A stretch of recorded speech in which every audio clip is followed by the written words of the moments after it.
கர்த்தராகிய இயேசு கிறிஸ்துவின் பரிசுத்த நாமத்துக்கு மகிமை உண்டாவதாக.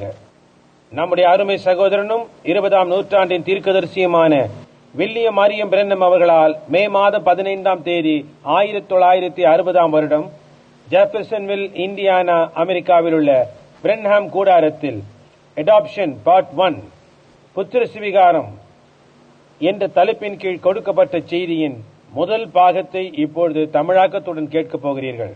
நான் அடிக்கடி இதற்கு முன்பாக கூறுவது போல், கர்த்தருடைய ஆலயத்துக்கு போவோம் வாருங்கள் என்று எனக்கு அவர்கள் சொன்னபோது மகிழ்ச்சியாயிருந்தேன். கர்த்தருடைய ஆலயத்துக்கு போவோம் வாருங்கள் என்று தாவீது ஒரு சமயம் கூறினான் என்று நான் நினைக்கிறேன். கர்த்தருடைய ஆலயத்தை காட்டிலும் மேலான இடம் வேறொன்றையும் நான் அறியேன். உங்களுக்கு தெரியுமா? இப்பொழுது இன்றிரவு இங்கே எங்களுக்கு சில நண்பர்கள் இருக்கிறார்கள். அவர்கள் எல்லாரும் ஜார்ஜியாவில் இருந்து வந்துள்ளனர். இன்றைய இரவு ஆகாரத்துக்கு பிறகு அவர்கள் ஒரு கால் வீடு திரும்பலாம். இன்னும் அதற்கும் அடுத்தாற் போலிருந்து வந்துள்ள சிலர் இங்கே தங்குவார்கள் என்று நம்புகிறேன். எங்களிடம் இருக்கின்ற அறைகள் யாவற்றையும் உங்களுக்கு திறந்து வைக்கிறோம். பின்னர் புதன்கிழமை இரவு நாம் வேத பாடத்தை தொடர்ந்து நடத்துவோம். பின்னர் கர்த்தருக்கு சித்தமானால் மீண்டும் அடுத்த ஞாயிறு தொடருவோம். அதற்கு பின்னர் சிட்டாக்வா கூட்டங்கள் 6ஆம் தேதி என்று துவங்குகின்றது. ஆகவே விடுமுறையை திட்டம் செய்திருக்கிற யாவருக்கும் கூறுகிறேன், நாங்கள் சிட்டாக்காவில் ஒரு மகத்தான அற்புதமான நேரத்தை எதிர்பார்க்கிறோம். எங்களுக்கு எப்பொழுதும் அங்கேதான் அப்பேற்பட்டதான ஒரு அற்புதமான நேரம் இருந்து வந்துள்ளது. அவ்வளவு பெரியதான ஒரு கூட்டம் அல்ல, ஆனால் சில சமயங்களில் இருக்கும். நான் நினைக்கிறேன் அது சுமார் 10,000 பேரை கொள்ளலாம். ஆனால் வழக்கமாக கடந்த வருடம் சுமார் 7,000 பேர்கள் நமக்கு வந்திருந்தனர். அதுபோன்று ஏதோ ஒன்று என்று நான் நினைக்கிறேன். இடமோ நிரம்பி இருந்தது, ஆனால் நிற்பதற்கு போதுமான இடம் இருந்தது. எல்லா இடத்திலும் இருக்கைகள் இருந்தன. நாங்கள் அந்த விதமாகவே இருக்க எதிர்பார்க்கிறோம். அநேக போரக சகோதரர்களை இங்கே உள்ளே காண்பதில் எங்களுக்கு மிக்க மகிழ்ச்சி. இந்த மிஷினரியின் பெயர் என் நினைவுக்கு வருகிறதே இல்லை. சகோதரன் ஹியூம். அங்கே குழந்தைகளோடு உட்கார்ந்து கொண்டிருப்பது சகோதரி ஹியூம்ஸா. அவர்கள் வந்திருப்பதில் எங்களுக்கு மிக்க மகிழ்ச்சி. இன்னும் மற்றவர்கள் சகோதரன் பேட், சகோதரன் டால்டன், சகோதரன் பீலர், இன்னும் அநேகர் வந்திருக்கிறார்கள். சில நிமிடங்களுக்கு முன்னர் நான் சகோதரன் காலின்ஸை பார்த்தேன். அவர்கள் எல்லாரையும் பெயர் சொல்லி அழைப்பதென்றால் மிகவும் கடினமான காரியம். ஆனால் இன்றிரவு உங்கள் யாவரையும் கர்த்தருடைய வீட்டிற்குள் காண்பது எங்களுக்கு பெருத்த மகிழ்ச்சி. இந்த மகத்தான வெளியேற பெற்ற சகோதரன் நெவில் எனக்கு பின்னால் உட்கார்ந்து கொண்டிருக்கிறார்.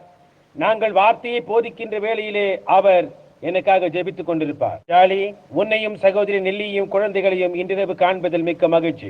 வேத போதனையானது வழக்கமாக ஒரு மிகவும் சகோதரன் வெல்ஸ், உங்களை தேடிக்கொண்டிருந்தேன்.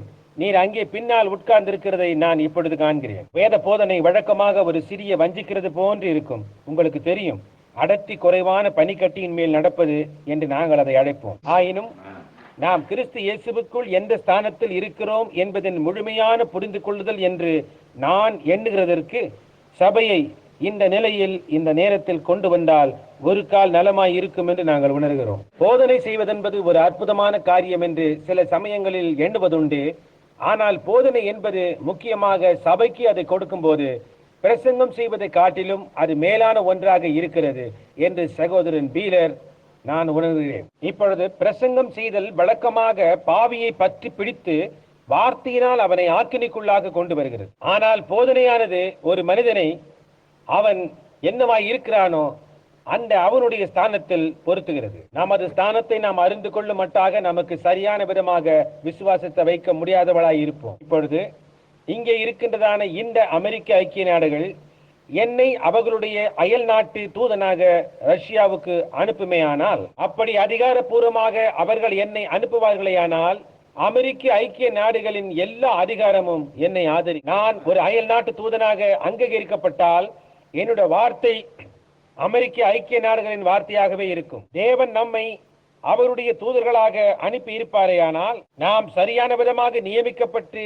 ஜனங்களிடத்தில் தூதர்களாக தேவனால் அனுப்பப்பட்டிருப்போமேயானால், பரலோகத்தில் இருக்கக்கூடிய எல்லா அதிகாரமும் நம்முடைய வார்த்தையின் பின்னே இருக்கும். தேவன் வார்த்தையை கனப்படுத்த கடமைப்பட்டுள்ளார். ஏனென்றால் அவர் இவ்விதமாய் எழுதியிருக்கிறார், நீங்கள் பூலோகத்தில் எவைகளை கட்டுகிறீர்களோ அவை பரலோகத்திலே கட்டப்பட்டிருக்கும். நீங்கள் பூலோகத்தில் எவைகளை கட்டவிழ்க்கிறீர்களோ அதை நான் பரலோகத்திலும் கட்டவிழ்ப்பேன் என்றார். நான் ராஜ்யத்தின் திறவுகோல்களை உன்னிடம் கொடுக்கிறேன் என்றார்.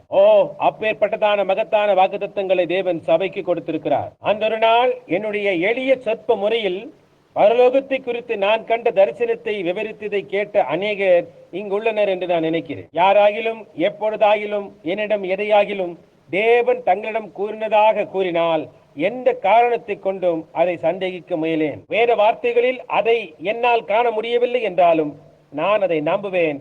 அந்த சகோதரனுடைய வார்த்தையை நான் இன்னமும் விசுவாசிப்பேன். நான் வேதத்தோடு சரியாக இருக்கலாம், ஆயினும் அந்த சகோதரன் எதையோ தவறாக புரிந்து கொண்டுள்ளார் என்றும் அவர் சிறிது குழப்பம் ஒன்றிருக்கிறார் என்றும் தான் நான் எண்ணிக்கொள்வேன். ஆயினும் அவர் இன்னமும் என் சகோதரன் என்று நான் நம்புவேன். என் இருதயத்துக்குள் இருந்து கொண்டிருக்கிறதாக ஏதாகிலும் காரியம் அங்கே இருக்குமானால் வருகின்றதான வருஷங்களிலும் அது என்னை ஒருபோதும் விட்டு அகலாது என நம்புகிறேன். ஒரு வாரம் என்ற முறையில் கடந்த ஞாயிறு சம்பவித்ததை நான் ஒருபோதும் மறக்க மாட்டேன். அதை எனக்குள்ளாக ஏதோ காரியத்தை செய்து என் ஜீவியத்தையே மாற்றி அமைத்தது. நான் பயப்படுவதே கிடையாது. மரணத்தை குறித்து எனக்கு ஒரு பயமும் இல்லை. மரணம் நம்மை பயப்படுத்தவே முடியாது. உங்களால் மட்டும் அதை புரிந்து கொள்ள கூடுமானால் அது உங்களையும் பயப்படுத்தாது. அதை அறிந்து கொள்ள வேண்டுமானால் உங்களுக்கு அனுபவம் உண்டாயிருக்க வேண்டும். ஏனென்றால் அதை விளக்கி கூற வேறு வழியே கிடையாது. அதை விவரிக்க ஏற்ற வார்த்தைகள் கிடையாது. ஏனென்றால் ஆங்கில அகராதியிலோ அல்லது வேறெதிலோ அதற்கு வார்த்தைகள் கிடையாது. ஏனென்றால் அது ஒரு நித்தியத்துக்குள்ளாய் இருக்கிறது. நேற்று என்பதே கிடையாது, நாளை என்பதே கிடையாது.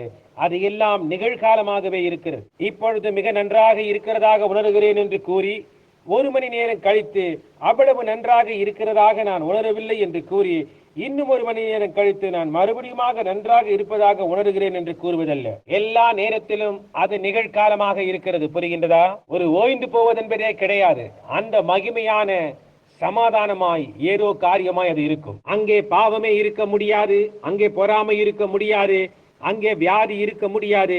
அந்த பரலோக அக்கறையை ஒரு காரியமும் அடையவே முடியாது. இதை எடுத்துக்கூறு ஸ்லாக்கியம் ஒரு கால் எனக்கு இல்லாமல் இருக்கலாம், அது ஒரு கால் நான் அடையாமல் இருக்கலாம். அப்படியாய் அது என்னிடம் இல்லை என்றால் தேவனே என்னை மன்னியும் என்று நான் ஜெபிப்பேன். ஆனால் எனக்கு அந்த ஸ்லாக்கியம் இருக்குமானால், அதாவது ஏதோ காரியங்களை காணும்படியாய் தேவனே என்னை முதலாம் வானம் வரைக்கும் எடுத்துக்கொண்டு போய், அப்படிப்பட்டதான ஒருவன் வேதத்தில் கூறப்பட்டிருக்கிறான். அவனுடைய பெயர் பவுல் என்று நான் நினைக்கிறேன். அவன் 3ஆம் வானம் வரைக்கும் எடுத்துக் கொள்ளப்பட்டதாக கூறப்பட்டுள்ளது. முதலாம் வானத்திலேயே இவ்வளவு மகிமை பொருந்தினதாய் இருக்குமானால் 3ஆம் வானம் என்னத்தை உடையதாய் இருக்குமோ? அதை குறித்து 14 வருடங்களாக பேச முடியவில்லை என்றால் அதில் வியப்பொன்றும் இல்லை. அவன் சரீரத்தில் இருந்தானோ அல்லது சரீரத்துக்கு பொறுமை இருந்தானோ தெரியவில்லை என்று அவன் கூறுகிறான். அந்த மகத்தான அப்போஸ்தலனோடு உத்தியோகத்தை பகிர்ந்து கொள்ளவோ அல்லது அவனுக்கு சமமாக ஆக்கிக் கொள்ளவோ நான் முயலவில்லை.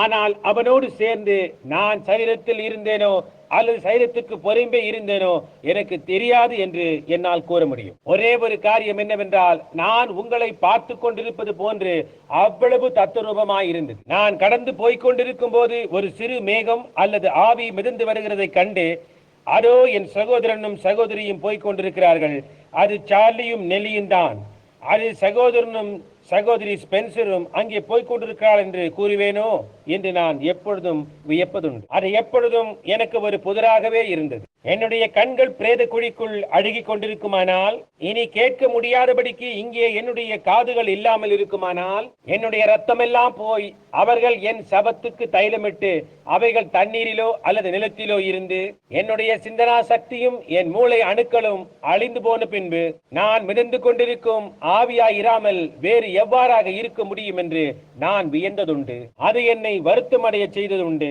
ஹலோ சகோதரன் பேட், ஓ உங்களை காண்பதில் பெரு மகிழ்ச்சி என்று கூற நான் எவ்வளவாய் விரும்புவேன். ஹலோ சகோதரன் நெவில், உங்களை காண எவ்வளவாய் நான் விரும்புகிறேன் என்று கூற நான் எப்படியாய் விரும்புகிறேன். நான் நினைத்தேன், நோக்கி பார்ப்பதற்கு எனக்கு ஒன்றும் இல்லை என்றால், பேசும்படியாக எனக்கு ஒன்றும் இல்லை என்றால் அது அழுகி போனதும் தூசுமாய் இருக்கும் என்று. என்னால் எப்படி ஹலோ சகோதரன் பேட், சகோதரன் நெவில், ஹாய் சார்லி என்றெல்லாம் கூற முடியும் என்று எண்ணினேன். ஆனால் அது தவறு என்று இப்பொழுது நான் அறிவேன். ஏனென்றால் அது வேத வார்த்தைகளில் எழுதி இருக்கிறது, அது முரணானது அல்ல என்று நான் கூறுகிறேன். ஏனெனில் பூமிக்குரிய இந்த கூடாரம் அழிந்து போனாலும் வேறொன்று நமக்காக காத்து கொண்டிருக்கிறது. கண்கள், காதுகள், உதடுகள், சிந்தனா சக்திகளும் உள்ள வேறொரு கூடாரம் நமக்கு இருக்கிறது. இந்த பூமிக்குரிய கூடாரம் அழிந்து போனாலும் உணரக்கூடியதும் பேசக்கூடியதுமான ஒரு சரீரம் அதற்கு இருக்கிறது. இக்கருத்து இப்பொழுது என் மனதில் தோன்றுகிறது. மோசே மரித்து போய் எவருமே அறிய முடியாத கல்லறையில் 800 வருடங்களாக வைக்கப்பட்டிருந்தான். எலியா 500 வருடங்களுக்கு முன்பாகவே பரலோகத்துக்கு போய்விட்டான். ஆனால் மறுரூப மலையின் மேல் அவர்கள் இருவருமே இயேசுவோடு பேசிக் கொண்டிருந்தனர். சாமுவேல் மரித்து சுமார் 3 அல்லது 5 வருடங்களுக்கு பின்னர் என்னூரில் இருந்த குறி சொல்லுகிறவள் அவனை அழைத்தாள். அவள் முகங்குப்புற வணங்கி, நீர் என்னை வஞ்சித்து விட்டு, ஏனென்றால் நீர்தானே சவுல், ஏனென்றால் தேவர்கள் ஏறி வருகிறதை நான் காண்கிறேன் என்றாள். அவள் ஒரு அஞ்ஞானி, புரிகின்றதா? எனவே தேவர்கள் ஏறி வருகிறதை நான் காண்கிறேன் என்றாள். சாமுவேல் எப்படி இருக்கிறான் என்று சவுலினால் இன்னும் காண முடியவில்லை. எனவே அவன் எந்த விதமாய் அவர் தோற்றமளிக்கிறார், அவரை சற்று எனக்கு விவரித்து கூறு என்றான். அதற்கு அவள், மெலிந்தவராயிருக்கிறார், அவருடைய தோளின் மேல் சால்வையை போர்த்து கொண்டிருக்கிறார் என்றாள். அவன், அது சாமுவேல் தீர்க்கதரிசி, அவரை எனக்கு முன்பாக கொண்டு வா என்றான். சாமுவேல் தன்னுடைய உருவ அமைப்பில் ஒன்றையும் இழந்து போகாதவனாய் காணப்பட்டான். அவன் அப்பொழுதும் ஒரு தீர்க்கதரிசியாய் இருந்தான். அடுத்த நாள் என்ன நடக்கப் போகிறது என்று சவுலிடம் சரியாக சொன்னான். ஆகவே நீங்கள் பாருங்கள், நாம் கல்லறையில் அழுது புலம்பி துக்கிப்பது போன்று மரணம் நம்மை முழுவதுமாய் அற்றுப்போக பண்ணுவது கிடையாது. அது நம்முடைய வாசம் பண்ணும் ஸ்தலத்தை மாத்திரமே மாற்றுகிறது. அது நம்மை ஒரு இடத்திலிருந்து வேறு இடத்திற்கு கொண்டு போகிறது. வயது என்றால் என்ன? என்னால் மட்டும் இன்னும் 1 மணி நேரம் உயிர் வாழக்கூடுமானால் நான் எத்தனையோ 16 வயது பையன்களை காட்டிலும் அதிக காலம் உயிர் வாழ்ந்தவனாயிருப்பேன். எத்தனையோ 5 வயது பையன்களை காட்டிலும் அதிக காலம் உயிர் வாழ்ந்தவனாயிருப்பேன். வயது என்பது ஒன்றுமே இல்லை. நாம் ஏதோ ஒரு நோக்கத்திற்காக, ஏதோ காரியத்தை செய்வதற்காக இங்கே இருக்கிறோம். இங்கே உட்கார்ந்து கொண்டிருக்கின்ற அழகான முகங்களை உடைய தாய்மார்களில் அநேகர், அவர்களில் சிலர் 60 அல்லது 70 வயது உள்ளவர்கள். அவர்கள் கேட்கலாம், சரி சகோதரன் பெர்னாமே, நாங்கள் என்ன சாதித்து விட்டோம் என்று. உங்களுடைய பிள்ளைகளை வளர்த்து கொண்டு வந்தீர்கள். நீங்கள் என்ன செய்ய வேண்டும் என்று எதிர்பார்க்கப்பட்டதோ அதை நீங்கள் செய்தீர்கள். ஒரு கால் வயதான தகப்பன்மார் இங்கே உட்கார்ந்து கொண்டு, சரி, நான் வயலை உழுது பண்படுத்தினேன், நான் இதை செய்தேன், நான் பிரசங்கிக்கவில்லையே என்று கூறலாம். ஆனால் நீங்கள் என்ன செய்ய வேண்டும் என்று தேவன் உங்களை அனுப்பினாரோ அதை நீங்கள் செய்தீர்கள். அங்கே உங்களுக்காக ஒரு ஸ்தலம் இருக்கிறது. ஒரு வயதான வைத்தியரிடம் பேசிக் கொண்டிருக்கும் போது, என்னுடைய நண்பரான ஒரு வைத்தியரிடம் நேற்று பேசிக் கொண்டிருந்தேன். அவருக்கு வயது சுமார் 80 இருக்கலாம். அவருடைய மைத்தினி இன்றிரவு இங்கே கூட்டத்தில் இருக்கிறாள். அவள் அவரை குறித்து கவலை கொண்டிருந்தார். நான் அவரை பார்க்க போயிருந்தேன். நான் அவருடன் பேச ஆரம்பித்தவுடன் அவருடைய முகம் சற்று பிரகாசம் அடைந்தது. காலரோடுவில் அநேக வருஷங்களுக்கு முன்பாக வேட்டையாடின சம்பவத்தை குறித்து அவர் என்னிடம் கூறினார். அதே தேசத்தில் தான் நானும் வேட்டைக்கு போனேன். அவருடைய முகம் மேலும் பிரகாசிக்க தொடங்கியது. நான் சொன்னேன், வைத்தியரே, நீங்கள் எவ்வளவு காலமாக வைத்தியம் பார்க்கிறீர் என்றேன். அதற்கு அவர், நீ உன் தாயிடம் பால் குடித்துக் கொண்டிருந்ததிலிருந்து என்றார். மேலும் அவர், அநேக முறையில் நான் குதிரையின் மேல் சேணங்கட்டி வைத்தியத்துக்கு தேவையானவைகளை ஒரு பையில் வைத்துக் கொண்டு சென்றதுண்டு. அநேக முறைகளில் அதை தூக்கி கொண்டும் நடந்து சென்றதும் உண்டு என்றார். நான் கூறினேன், ஆமாம், நீரோடையின் கரையோரமாக போய் காலை 2 மணி அளவில் கையில் டார்ச் விளக்குடன் வயிற்று வலியினால் கஷ்டப்படும் ஒரு குழந்தை அல்லது பிரசவ வேதனைப்படும் ஒரு ஸ்திரீயின் வீட்டை கண்டுபிடிக்க முயற்சிப்பீரே என்றேன். அவர், அது உண்மை என்றார். நான் கூறினேன், உங்களுக்கு தெரியுமா வைத்தியரே, அழிவையும் அழியாமையும் பிரிக்கின்ற அந்த கோட்டிற்கு அப்பால் இந்த விதமாக சேவை செய்த அந்த நல்ல பழைய வைத்தியர்களுக்கு தேவன் ஒரு ஸ்தலத்தை வைத்திருக்கிறார் என்று நான் நம்புகிறேன் என்றேன். அவருடைய கண்களில் தண்ணீர் வடிந்தது. அவர் அழத் துவங்கி என்னுடைய கரங்களை அவருடைய பலவீனமான கரம் நீட்டி பற்றி பிடித்துக் கொண்டு, சகோதரனே, அப்படி இருக்கலாம் என்று நான் நம்புகிறேன் என்றார். அக்கறையில் தேவன் ஒரு மனிதனுடைய ஆத்துமா என்னவா இருக்கிறது என்று ஆராய்ந்தறிகிறார். அதற்கு பிறகு நான் இந்த திருப்தியாக்கும் வசனத்தை அவருக்கு கொடுத்தேன். அநேக நேரங்களில் சேர் நிறைந்த வயல்வெளியின் ஊடாக இரவில் நடந்து சென்று யாருக்கோ உதவி செய்ய முயன்று ஒரு கால் அதற்காக ஒரு சல்லி காசு பெறாமல் இருக்கலாம். ஆனால் அதெல்லாம் சரிதான். நான் சொன்னேன், இரக்கம் உள்ளவர்கள் பாக்கியவான்கள், அவர்கள் இரக்கம் பெறுவார்கள் என்று இயேசு வேத வார்த்தைகளில் கூறியிருக்கிறார். அது உண்மையானது. தேவன் அனுமதிப்பாரானால் இன்றிரவு சபைக்கு இந்த 3 பாடங்களை கற்பித்து, அதாவது அவர்கள் எப்படி எதை எதிர்நோக்கி இருக்க வேண்டும் என்றும் நாம் யார் என்றும் சபைக்கு காண்பிக்க நான் விரும்புகிறேன். பவுல் எபேசியருக்கு எழுதின நிருபம் 1ஆம் அதிகாரத்தை நாம் துவங்க போகிறோம். அடுத்த 3 வேதபாட வகுப்புகளிலும் நாம் முதல் 3 அதிகாரங்களை எடுக்க போகிறோம். ஒவ்வொரு மாலையும் ஒவ்வொரு அதிகாரமாக நம்மால் முடிந்தால் எடுக்கலாம். இன்றிரவு புதன்கிழமை, அடுத்த ஞாயிற்றுக்கிழமை காலை எபேசியர் 1ஆம் அதிகாரம் நாம் சேர்ந்து தியானிக்கையில் நான் இதை கூற விரும்புகிறேன். இந்த எபேசியரின் புத்தகமானது பழைய ஏற்பாட்டில் உள்ள யோசுவாவின் புத்தகத்தோடு முற்றிலுமாக இணைகின்றது. எபேசியரின் புத்தகம் இப்பொழுது நினைவிருக்கட்டும். உங்களுடைய உபதேசத்துக்கு நாங்கள் சற்று விலகி போவோமானால் எங்களை மன்னித்து விட்டு எங்களோடு பொறுமையாய் சற்று நேரம் இருந்து கேட்டுக்கொண்டிருங்கள். நாம் வேதத்தை திறப்பதற்கு முன்பாக நாம் தலைகளை வணங்கி அவர் நமக்கு உதவி செய்யும்படியாக அவரை கேட்போமாக. கர்த்தாவே, உம்முடைய பரிசுத்த வேத எழுத்துக்களை நாங்கள் அணுகுகிறோம். அது எல்லா வானங்களையும் பூமியை விட மிகவும் பாதுகாப்பாக இருக்கிறது. ஏனென்றால் நாங்கள் எல்லோருமாக வாசிக்கின்ற வேதம் என்று அழைக்கப்படுகின்ற இந்த வார்த்தையில் வானமும் பூமியும் ஒளிந்து போம், என் வார்த்தைகளோ ஒளிந்து போவதில்லை என்று வாசிக்கிறோம். பின்னர் இந்த பயபக்தியான நேரத்தில் உமது ரத்தத்தை கிரயமாய் கொடுத்து வாங்கினவர்களின் முன்பாக இன்றிரவு நான் இந்த பிரசங்க பீடத்தின் மேல் வருகிறேன். இந்த இரவில் இங்கு அமர்ந்திருக்கும் அருமையான மானிடர்கள் அவர்களால் முடிந்த எல்லா சிறு நம்பிக்கையும் பற்றி கொண்டு வருகின்றதான அந்த ஜீவனுக்காக அதை பிடித்துக் கொண்டிருக்கின்றனர். இன்றிரவு அது போதுமானதாக இருந்து ஒவ்வொரு விசுவாசியும் அவனுடைய ஸ்தானத்தை காணும்படியாக செய்யும். இந்த மகத்தான ஐக்கியத்திற்குள் இதுவரை வராத ஒவ்வொருவரும் ராஜ்யத்தை நோக்கி தொடர்ந்து வாயில் காப்போன் கதவை திறக்குமட்டாக கதவை தட்டி கொண்டே இருப்பார்களாக.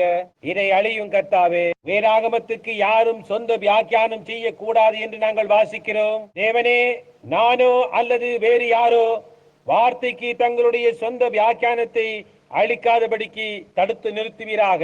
நாங்கள் அதை வெறுமன வாசித்து அது எழுதப்பட்ட விதமாகவே அதை விசுவாசிப்போமாக. அதிலும் விசேஷமாக மந்தையின் மேய்ப்பர்களாகிய நாங்கள் அநேக வருஷங்களுக்கு முன்பாக புலவன் தன்னுடைய பாடலில் எழுதியுள்ளது போன்று கர்த்தராகிய இயேசுவின் சமூகத்தில் நின்று கொண்டு பவுல், பேதுரு, லூக்கா, மார்க்கு, மத்தேயு அவர்கள் யாவருடைய தலைமுறைகளும் வருவதை கண்டு அவர்களுடைய மந்தையை நியாயம் தீர்க்கிறதை நாங்கள் காண்போம். தேவனே, நான் உமக்கு அந்த நேரத்தில் 1,000,000 ஆத்துமாக்களை பரிசுகளாய் உமது விலையேற பெற்ற பாதத்தண்டையிலே வைத்து, கர்த்தாவே, இவை உம்முடையவைகள் என்று கூறும்படி அருள் புரியும். ஓ தேவனே, புத்தம் புதியதாய் எங்களை உம்முடைய ஆவியினாலும் உம்முடைய அன்பினாலும் உம்முடைய நன்மையினாலும் நிரப்பும். அநேக வருஷங்களுக்கு முன்பாக புலவன் தன்னுடைய பாடலில் எழுதியுள்ளது போன்று, அருமையான மரிக்கும் ஆட்டுக்குட்டியே, கிரயத்தினால் கொல்லப்பட்ட தேவனுடைய சபை இனி பாவம் செய்யாதபடி ரட்சிக்கப்படும் வரைக்கும் உம்முடைய விலையேற பெற்ற ரத்தம் ஒருபோதும் அதன் வல்லமையை இழந்து போகாது. உம்முடைய கரங்களிலிருந்து பாயும் அந்த இரத்த வெள்ளத்தை விசுவாசத்தினால் நான் கண்டதில் இருந்து, மீட்பின் அன்பே என் பொருளாயும் அது நான் மரிக்குமட்டாய் அவ்வாறே இருக்கும். புலவன் தொடர்ந்து பாடுகிறான். பின்னர் இன்னும் எளிமையும் இனிமையுமான உம்முடைய ரட்சிக்கும் வல்லமை குறித்த பாடல் ஒன்றை எளிய மடலை பேசும் திக்கு நாவானது மௌனமாகி கல்லறில் படுத்துக் கொள்ளுமட்டாய் பாடுவேன் என்று கூறினது போன்று நாம் கூறுவோமாக. அப்படியானால் பிரேத குழி உம்முடைய பிள்ளைகளுக்கு மரணத்தை வைத்துக் கொண்டிருக்கவில்லை. அது வெறுமென ஒரு இளைப்பாறும் ஸ்தலமாய் அல்லது மறைந்து கொள்ளும் ஸ்தலமாய் மட்டுமே இருக்கும். அங்கே இந்த அழிவுள்ளதானது அழியாமையை தரித்துக் கொள்ளும். கர்த்தாவே, வார்த்தையில் கொடுத்துள்ளபடியாய் நாங்கள் அதை இன்றிரவு தெளிவாய் காணும்படியாய் செய்யும். எங்களுக்கு புரிந்து கொள்ளுதலை தாரும். நீர் வருமட்டாய் எங்கள் கடமையில் நாங்கள் உத்தமமாய் சேவை செய்யும்படியாய் கர்த்தாவே, எங்களுடைய கடமையில் எங்களை பொருத்தும். இதை நாங்கள் இயேசுவின் நாமத்தினால் அவர் நிமித்தமாகவும் கேட்கிறோம். ஆமேன். இப்பொழுது நான் உங்களிடம் கூறின விதமாக எபேசியரின் புத்தகமானது என்னுடைய கருத்தின்படியாய் புதிய ஏற்பாட்டின் மகத்தான புத்தகங்களில் ஒன்று. கால்வீனிய கொள்கை ஒரு புறமாகவும் அர்மீனிய கொள்கை இன்னொரு புறமாகவும் போய்கொண்டிருக்கிறது. ஆனால் எபேசியரின் புத்தகமோ அதை ஒன்றாக இணைத்து சபையை ஸ்தானத்தில் பொருத்துகிறது. இப்பொழுது நான் இதை யோசுவாவின் புத்தகத்துடன் ஒப்பிட்டேன். நீங்கள் கவனிப்பீர்களேயானால், இஸ்ரவேல் எகிப்திலிருந்து வெளியே கொண்டு வரப்பட்டனர். அவர்களுடைய பிரயாணத்தில் 3 கட்டங்கள் இருக்கின்றது. அவர்கள் எகிப்தை விட்டு வெளியே வருவது முதல் கட்டம். அவர்களுடைய அடுத்த கட்டம் வனாந்திரம். அதற்கு அடுத்த கட்டம் கானான் தேசமாய் இருந்தது. கானான் தேசம் என்பது 1000 வருஷ அரசாட்சியின் காலத்திற்கு பிரதிநிதித்துவம் அல்ல. அது ஜெயங்கொள்ளுகிறவர்களுக்கும் ஜெயங்கொள்ளுகிறவர்களின் காலத்துக்கு மட்டுமே ஒரு பிரதிநிதித்துவமாய் இருக்கிறது. ஏனென்றால் கானானுக்குள் அவர்கள் கொன்றார்கள், எரித்தார்கள், பட்டணங்களை கைப்பற்றினார்கள். ஆனால் 1000 வருஷ அரசாட்சியிலோ மரணமே இருக்காது. ஆனால் அது இன்னொரு காரியத்தை செய்கிறது. அவர்கள் மோசேயில் விசுவாசம் வைத்து எகிப்தை விட்டு விசுவாசத்தினால் நீதிமானாகுதலை கொண்டு வந்தார்கள். அக்கினி ஸ்தம்பத்தின் கீழ், பஸ்கா ஆட்டுக்குட்டியின் பாவ நிவாரணத்தின் கீழ் வனாந்திரத்தின் பின்தொடர்ந்து சென்றது பரிசுத்தமாகுதலை கொண்டு வந்தது. பின்னர் வாக்குத்தத்தம் பண்ணப்பட்ட தேசத்திற்குள் பிரவேசிப்பது. இப்பொழுது புதிய ஏற்பாட்டின் விசுவாசிகளுக்கு வாக்களிக்கப்பட்ட தேசம் என்பது என்ன? அந்த வாக்குத்தத்தம் பரிசுத்த ஆவிதான். யோவேல் 2:28. அதற்கு பின்பு கடைசி நாட்களில் நான் மாம்சமான யாவர் மேலும் என் ஆவியை ஊற்றுவேன். உங்கள் குமாரரும் உங்கள் குமாரத்திகளும் தீர்க்க தரிசனம் சொல்லுவார்கள். ஊழியக்காரர் மேலும் ஊழியக்காரிகள் மேலும் அந்நாட்களிலே என் ஆவியை ஊற்றுவேன். அவர்கள் தீர்க்க தரிசனம் சொல்லுவார்கள். நான் உயரே வானத்தில் அற்புதங்களை காட்டுவேன். பூமியின் மேல் அக்கினி ஸ்தம்பத்தையும் புகையையும் வாயுவையும் காட்டுவேன். பெந்தேகோஸ்தே நாளன்று பேதுரு பிரசங்கத்துக்கு வேண்டிய பொருளை எடுத்து பிரசங்கம் செய்து முடித்த பின்பு, நீங்கள் மனம் திரும்பி ஒவ்வொருவரும் பாவ மன்னிப்புக்கென்று இயேசு கிறிஸ்துவின் நாமத்தினால் ஞானஸ்தானம் பெற்றுக் கொள்ளுங்கள். மன்னிக்க, நீக்கி போட, எல்லா மீறுதல்களையும் ஆற்றி போக பண்ண. யோர்தானை அவர்கள் கடப்பதற்கு முன்பாக நீங்கள் யோசுவாவை கவனித்தீர்களா? யோசுவா ஜனங்களை நோக்கி, உங்கள் பாளையத்திற்குள்ளாக சென்று உங்கள் துணிகளை சுத்தம் பண்ணுங்கள், உங்களை பரிசுத்தம் பண்ணிக் கொள்ளுங்கள், உங்கள் மனைவிடத்தில் பிரவேசிக்க வேண்டாம், ஏனென்றால் இன்னும் 3 நாட்களுக்குள்ளே தேவனுடைய மகிமையை நீங்கள் காண்பீர்கள் என்றார். பாருங்கள், வாக்குத்தத்தத்தை சுதந்திரித்துக் கொள்வதற்கு அது ஒரு ஆயத்தமாகும் முறையாக இருக்கிறது. இஸ்ரவேலுக்கு அளிக்கப்பட்ட வாக்குத்தத்தம் என்னவென்றால், தேவன் ஆபிரகாமுக்கு பலஸ்தீன தேசத்தை தருவதாக வாக்களித்திருந்தார். அது அவர்களுக்கு என்றென்றைக்குமான சுதந்திரமாயிருக்கும். அவர்கள் என்றென்றைக்கும் அந்த தேசத்தில் தங்கி இருக்க வேண்டும். இந்த வாக்குத்தத்தம் பண்ணப்பட்ட தேசத்தை அவர்கள் அடைவதற்கு அவர்கள் 3 கட்டங்களில் வந்தார்கள். பழைய ஏற்பாட்டில் இது பரிபூர்ணமான பாவனையாய் இருக்கிறதை இப்பொழுது கவனியுங்கள். இப்பொழுது இது நான் கூறினது போன்று உங்களில் சிலருடைய கருத்திற்கு முரணாயிருக்கலாம். விலையேற பெற்ற நாசரின் ஜனங்களே, தேவ சபை ஜனங்களே, இன்னும் மற்றுமுள்ளோரே, இது உங்களை புண்படுத்த வேண்டாம். ஆனால் அதை கூர்ந்து கவனியுங்கள், பாவனைகளை கவனியுங்கள். கவனித்து எல்லாம் முற்றிலுமாக இணைகின்றதா என்று பாருங்கள். இஸ்ரவேல் ஜனங்களின் பிரயாணத்தில் 3 கட்டங்கள் அங்கே இருந்தது. இந்த பிரயாணத்திலும் 3 கட்டங்கள் உள்ளன. ஏனென்றால் நாம் விசுவாசத்தினாலே, அதாவது கர்த்தராகிய இயேசு கிறிஸ்துவின் மேல் விசுவாசம் உள்ளவர்களாய் இருப்பதினால் நீதிமான் ஆக்கப்பட்டு எகிப்து தேசத்தை புறக்கணித்து விட்டு வெளியே வருகிறோம். அதற்கு பின்னர் அவருடைய இரத்தத்தினாலான பலியின் மூலமாக நாம் பரிசுத்தமாக்கப்பட்டு நம்முடைய பாவங்களினின்று கழுவப்பட்டு அந்நியர்களும் பரதேசிகளுமாகி வரப்போகின்றதான ஒரு தேசத்தை, ஒரு பட்டணத்தை அல்லது ஒரு வாக்குத்தத்தத்தை நாடி தேடுகிறோம் என்று உரிமை பாராட்டுகிறோமாய் இருக்கிறோம். அதே விதமாக இஸ்ரவேல் ஜனங்கள் வனாந்தரத்தில் சஞ்சாரிகளாய், இளைப்பாற இடமில்லாதவர்களுமாய், இரவு இரவாக பிரயாணம் செய்கிறவர்களுமாய் அக்கினி சம்பத்தை பின்தொடர்ந்து போய் முடிவிலே அவர்கள் வாக்குத்தத்தம் பண்ணப்பட்ட தேசத்திற்கு வந்து அங்கே குடியேறினார்கள். அந்த இடத்திற்கு தான் விசுவாசியும் வருகிறான். அவன் முதலாவதாக தான் ஒரு பாவி என்ற உணர்வுக்கு வருகிறான். பின்னர் அவன் தண்ணீரினாலும் தண்ணீரின் கழுவுதலினாலும் இரத்தத்தினாலும் கழுவுதலினாலும் அவன் வேறு பிரிக்கப்பட்டு, அல்லது திருவசனத்தை கொண்டு தண்ணீர் முடுக்கினால் கர்த்தராகிய இயேசு கிறிஸ்துவின் நாமத்தின் மேல் விசுவாசமாய் இருப்பதன் மூலமாய் வேறு பிரிக்கப்படுகிறான். பின்னர் விசுவாசத்தினால் நீதிமான் ஆக்கப்பட்டபடியினால் அவன் கிறிஸ்துவின் மூலமாய் தேவனிடத்தில் சமாதானம் பெற்று ஒரு பங்காளியாகி இயேசு கிறிஸ்துவின் நாமத்துக்குள் ஞானஸ்நானம் பண்ணப்பட்டு அவனை யாத்திரைக்குள் ஒப்பு கொடுக்கிறான். உங்களுக்கு புரிகின்றதா? பிரயாணத்துக்குள்ளாகிறான். அதற்கு பின்னர் அவன் ஒரு அந்நியனும் சஞ்சாரியுமாயிருக்கிறான். அவன் எதை நோக்கி பிரயாணம் செய்கிறான்? தேவன் செய்த ஒரு வாக்குத்தத்தத்தை நோக்கி பிரயாணம் செய்கிறான். இஸ்ரவேல் ஜனங்கள் இன்னும் அந்த வாக்குத்தத்தத்தை பெற்றுக் கொள்ளவில்லை, ஆனால் அதை நோக்கின பிரயாணத்தில் இருந்தனர். தயவு செய்து தவறாக புரிந்து கொள்ள வேண்டாம். அங்குதான் நாசரீன்கள், யாத்ரீக பரிசுத்தர்கள் முதலானவர்கள் விழுந்து போனார்கள். ஏனென்றால் இஸ்ரவேல் ஜனங்கள் காதேஸ் பர்னியாவின் இடத்துக்கு அவர்கள் வந்தபோது வேபுக்காரர்கள் தேசத்திற்குள்ளாக போய் திரும்பி வந்து தேசம் மகத்துவமானதா இருக்கிறது என்றார்கள். ஆனால் அவர்களில் சிலர் திரும்பி வந்து நம்மால் அதை கைப்பற்ற முடியாது, ஏனென்றால் பட்டணங்கள் உயரமான மதில்களால் சூழப்பட்டிருக்கிறது என்றெல்லாம் கூறினார்கள். ஆனால் யோசுவாவும் காலேபுமோ என்றால் எழும்பி நின்று நாம் அதை எளிதாக ஜெயித்துக் கொள்ளலாம் என்றார்கள். ஏனென்றால் ஏற்கனவே கையொப்பமிட்டுள்ள அவர்களுடைய சாசனத்தின் காரணமாக இஸ்ரவேல் ஜனங்கள் 2 கிருபையின் கிரியைகளாகிய நீதிமானாக்கப்படுதல், பரிசுத்தமாக்கப்படுதல் இவைகளை விசுவாசித்து அதையும் தாண்டி போக முடியாதவர்களாய் இருந்தார்கள். கவனியுங்கள், அந்த முழு தலைமுறையும் வனாந்திரத்தில் மாண்டு போனது. ஆனால் 2 பேர்கள் வாக்குத்தத்தம் பண்ணப்பட்ட தேசத்திற்குள்ளாக போய் அது நன்மைக்கான ஒரு தேசம் என்பதற்கான அத்தாட்சியோடு திரும்பி வந்து நாம் அதை எளிதாய் ஜெயித்துக் கொள்ளலாம், ஏனென்றால் அது தேவனுடைய வாக்குத்தத்தமாய் இருக்கிறது என்றார்கள். பின்னர் ஜனங்கள் தொடர்ந்து போய் பரிசுத்த ஆவியை பெற்றுக் கொண்டு அந்நிய பாஷைகளை பேசி தேவனுடைய வல்லமையை பெற்று பரிசுத்தாவின் அபிஷேகத்தை பெற்று அற்புதங்களையும் அடையாளங்களையும் அதிசயங்களையும் செய்வதற்கு பதிலாக அவைகள் அவர்களுடைய பாரம்பரிய உபதேசங்களை உடைத்து போடும் என்று எண்ணினர். அதற்கு என்ன சம்பவித்தது? தேசத்தில் அழிந்து போனார்கள். அது உண்மை. ஆனால் விசுவாசிகளாகிய யோசுவாவும் காலேபும் வாக்குத்தத்தத்தை நோக்கி தொடர்ந்து தேசத்திற்குள்ளாக போய் தேசத்தை ஜெயித்து சுதந்திர வீதமாய் தேசத்தில் குடியேறினார்கள். நீதிமானாக்கப்படுதல், பரிசுத்தமாக்கப்படுதல், இவைகளில் நாம் நின்றுவிடவில்லை. பரிசுத்த ஆவியின் அபிஷேகத்துக்கு நாம் தொடர்ந்து போவோமாக. கர்த்தராகிய இயேசுவின் மேல் விசுவாசம் உள்ளவளாய் ஞானஸ்நானத்தில் நாம் நின்றுவிட வேண்டாம். அவர் நம்மை பாவ ஜீவித்திலிருந்து சுத்திகரித்தார் என்ற காரணத்திற்கு நாம் அங்கேயே நின்றுவிட வேண்டாம். ஆனால் இப்பொழுது நாமோ ஒரு ஸ்தானத்திற்குள் பரிசுத்த ஆவியின் அபிஷேகத்தின் வாக்குத்தத்தத்திற்குள்ளாக தொடர்கிறோம். ஏனென்றால் பெந்தேகோஸ்தே நாளன்று பேதுரு வாக்குத்தத்தமானது உங்களுக்கும் உங்கள் பிள்ளைகளுக்கும் நம்முடைய தேவனாகிய கர்த்தர் தூரத்திலிருந்து வரவழைக்கும் யாவருக்கும் உண்டாயிருக்கிறது என்றார்கள். ஆகவே இங்கே எபேசியர் நிருபம் யோசுவாவின் புஸ்தகத்தை போன்று நம்மை ஸ்தானத்தில் பொருத்துகிறது. நீங்கள் கவனித்தீர்களா?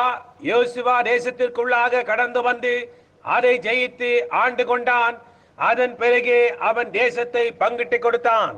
எப்பிராயிமுக்கு இங்கே, மனாசேக்கு இங்கே, இவனுக்கு இங்கே, காத்திற்கு இங்கே, பென்யமீனுக்கு இங்கே என்று பகிர்ந்து கொடுத்தான். அவன் தேசத்தை பங்கிட்டு கொடுத்தான். கவனியுங்கள். ஓ, இது அப்படியே நம்முடைய இருதயத்தை அனல் மூட்டுகிறது.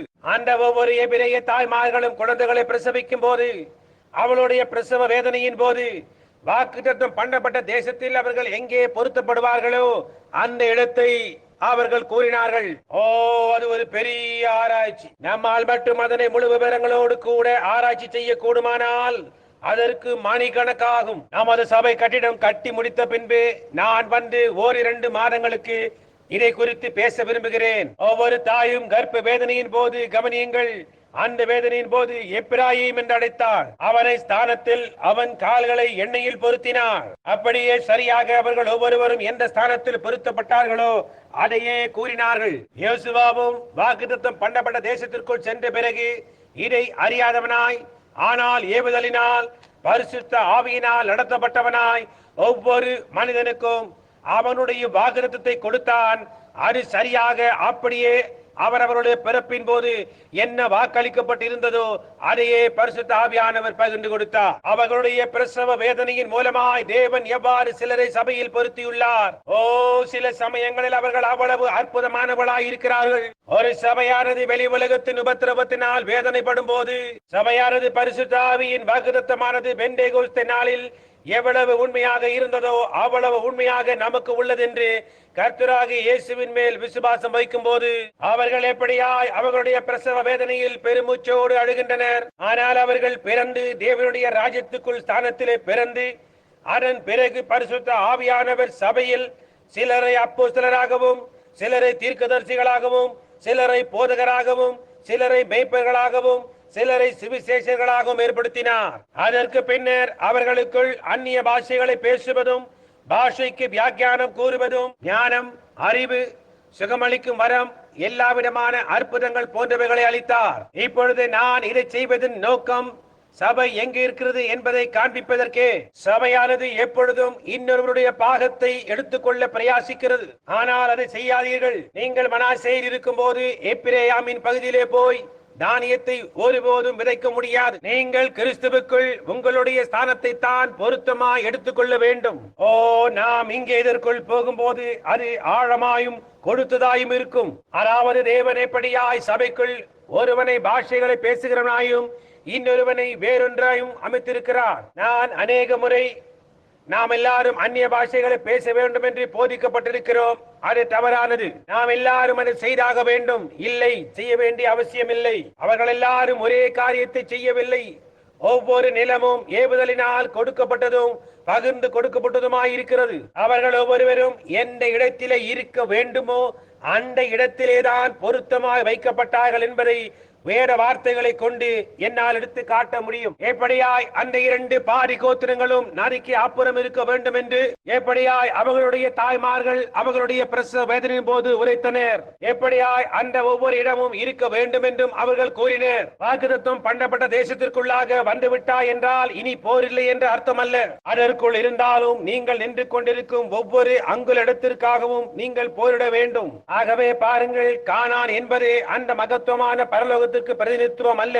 ஏனென்றால் கானானில் யுத்தங்களும் தொல்லைகளும் கொலைகளும் போராட்டங்களும் போன்றவைகள் இருந்தன. ஆனால் அது இதற்கு பிரதிநிதித்துவமாய் இருந்தது. அதாவது அது ஒரு பரிபூர்ண நடையாய் இருக்க வேண்டும் என்பது. இன்றைக்கு சபையானது அங்கேதான் தவறி போகிறது, அந்த நடையில் தான் தவறி போகிறது. உங்களுடைய சொந்த நடத்தையே மற்றவன் சுகமடைய முடியாதபடி தடையாய் இருக்கும் என்று உங்களுக்கு தெரியுமா? உங்களுடைய தவறான நடத்தை, விசுவாசிகளாகிய உங்களுடைய அறிக்கையிடாத பாவங்கள் இந்த சபையானது தோல்வி அடைய காரணமாயிருக்கும். அந்த நியாய தீர்ப்பின் நாளில் ஒவ்வொரு சிறு காரியத்திற்கும் நீங்கள் உத்தரவாதமாயிருப்பீர்கள்.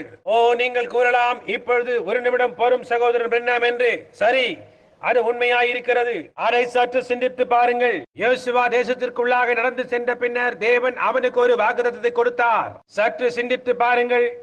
ஒரு மனிதனையும் இழந்து போகாமல், ஒரு சிராய்ப்பு கூட இல்லாமல், ஒரு மருத்துவ துணை இல்லாமல், முதற் சிகிச்சை கொடு இல்லாமல் ஒரு முழு போரில் வெற்றி பெறுவா என்பதே தேவன் கூறினார். தேசம் உங்களுடையது, போய் செய்யுங்கள் என்றார். சிந்தித்து பாருங்கள். சுற்றிலும் செஞ்சிலுவை படையேதும் இல்லாமல் ஒரு பாளையத்துடன் போர் செய்து அதில் யாருமே காயமடையாதிருப்பதென்பது. அவர்கள் அமலேக்கியரையும் ஏத்தியரையும் கொன்றார்கள். ஆனால் பாவம் அவர்களுடைய பாளையத்தில் வர மட்டும் அவர்களில் ஒருவனும் காயப்படவில்லை. பாபிலோனிய சால்வையையும் பொன் பாலத்தையும் அந்த ஆகான் எடுத்து அவனுடைய கூடாரத்தின் அடியில் ஒளித்து வைத்தான். அடுத்த நாள் அவர்களில் 16 பேர்களை இழந்து போனார்கள். யோசுவா கூறினான், நிறுத்துங்கள், நிறுத்துங்கள், ஒரு நிமிடம் பொறுங்கள். அங்கே ஏதோ காரியம் தவறாயிருக்கிறது, இங்கே ஏதோ காரியம் தவறாயிருக்கிறது. நாம் 7 நாட்கள் உபவாசம் செய்ய போகிறோம். ஒருவரும் காயப்பட மாட்டார்கள். நம்முடைய எதிரிகள் நம்முடைய காலடியில் விழுவார்கள் என்று தேவன் நமக்கு ஒரு வாக்களித்திருக்கிறார். ஏதோ காரியம் அங்கே தவறாக இருக்கிறது. ஏதோ காரியம் எங்கேயோ தவறாகிவிட்டது. ஏனென்றால் நம்மிடம் 16 பேர்கள் மரித்து விட்டார்கள். அவர்கள் இஸ்ரவேல் சகோதரர்கள், அவர்கள் மரித்து விட்டார்கள் என்று யோசுவா கூறினான். ஏன் அந்த நிரவதியான மனிதர்கள் மரித்தார்கள்? ஏனென்றால் ஒரு மனிதன் வரிசையை விட்டு தவறி போனான். இது படிப்பிக்கப்பட வேண்டிய ஒன்றாய் இருக்கிற அவசியத்தை நீங்கள் கண்டீர்களா? சபையானது இசைந்திருந்து, தேவனுடைய வார்த்தையோடு இசைந்திருந்து, தேவனோடு இசைந்திருந்து, ஒருவரோடு இசைந்திருந்து, பரிபூரண நேர்மையாயும் தெளிவுள்ளவர்களாயும் எல்லாருக்கும் முன்பாக தேவனுக்கு பயந்தவர்களாய் நடக்க வேண்டும். ஒரு மனிதன் ஒரு சால்வையை திருடி செய்யக்கூடாத ஒரு காரியத்தை அவன் செய்தபடியினால் 16 பேர்களுடைய ஜீவன் போயிற்று. 16 பேர்கள் என்று நினைக்கிறேன். ஒருவேளை இன்னும் அதிகமாயிருக்கலாம். 16 மனிதர்கள் மரித்து போனார்கள் என்று நான் நினைக்கிறேன். யோசுவா இஸ்ரவேலரை அழைத்து, எங்கே ஏதோ காரியம் தவறாக இருக்கிறது, தேவன் வாக்களித்திருந்தாரே, ஏதோ தவறாக இருக்கிறது என்றார். வியாதியஸ்தரை நமக்கு முன்பாக கொண்டு வரும்போது அவர்கள் சுகமடைகிறதில்லை. அப்பொழுது நாம் ஒரு பயபக்தியான உபவாசத்தை அனுசரித்து சபையை கூட்ட வேண்டும். ஏதோ காரியம் எங்கேயோ தவறாக இருக்கிறது. தேவன் வாக்குத்தத்தத்தை அளித்திருக்கிறார். தேவன் அந்த வாக்குத்தத்தத்தை நிறைவேற்ற வேண்டியவராயிருக்கிறார். அவர் அதை நிச்சயம் செய்வார். அவன் ஒரு உபவாசத்தை செய்யும்படி கூறினான். அவர்கள் தவறு என்பதை சீட்டு போட்டு கண்டுபிடித்தனர். ஆக்கான் அதை அறிக்கையிட்டான். அவர்கள் ஆக்கானையும் அவனுடைய குடும்பத்திற்குள்ள யாவற்றையும் தீக்கிரையாக்கி சாம்பலாக்கி அதை ஒரு நினைவு சின்னமாக ஆக்கினார்கள். பின்னர் யோசுவா போரில் தொடர்ந்து போய் ஒரு கீறலோ அல்லது காயமோ ஏற்படாமல் எல்லாவற்றையும் கைப்பற்றி கொண்டான். அங்கேதான் விஷயம். ஒரு சமயம் யோசுவாவுக்கு கொஞ்சம் அதிகப்படியான நேரம் அவசியமாயிருந்தது. சூரியனோ கீழே போய்கொண்டிருந்தது. இரவு நேரங்களில் மிகவும் நன்றாக போரிட முடியாது.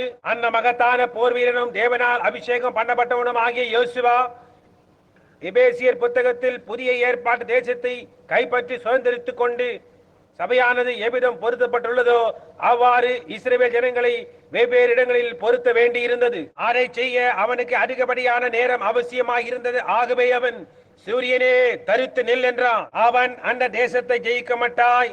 சுமார் 12 மணி நேரங்களுக்கு சூரியன் அப்படியே நின்றது. புரிகின்றதா? இஸ்ரவேல் ஜனங்கள் பரிசுத்த தேசத்தில் பொருத்தப்பட்டது போன்று இப்பொழுது எபேசியரின் புத்தகமானது நம்மை கிறிஸ்துவுக்குள் நம்முடைய ஸ்தானத்தில் பொருத்துகிறது.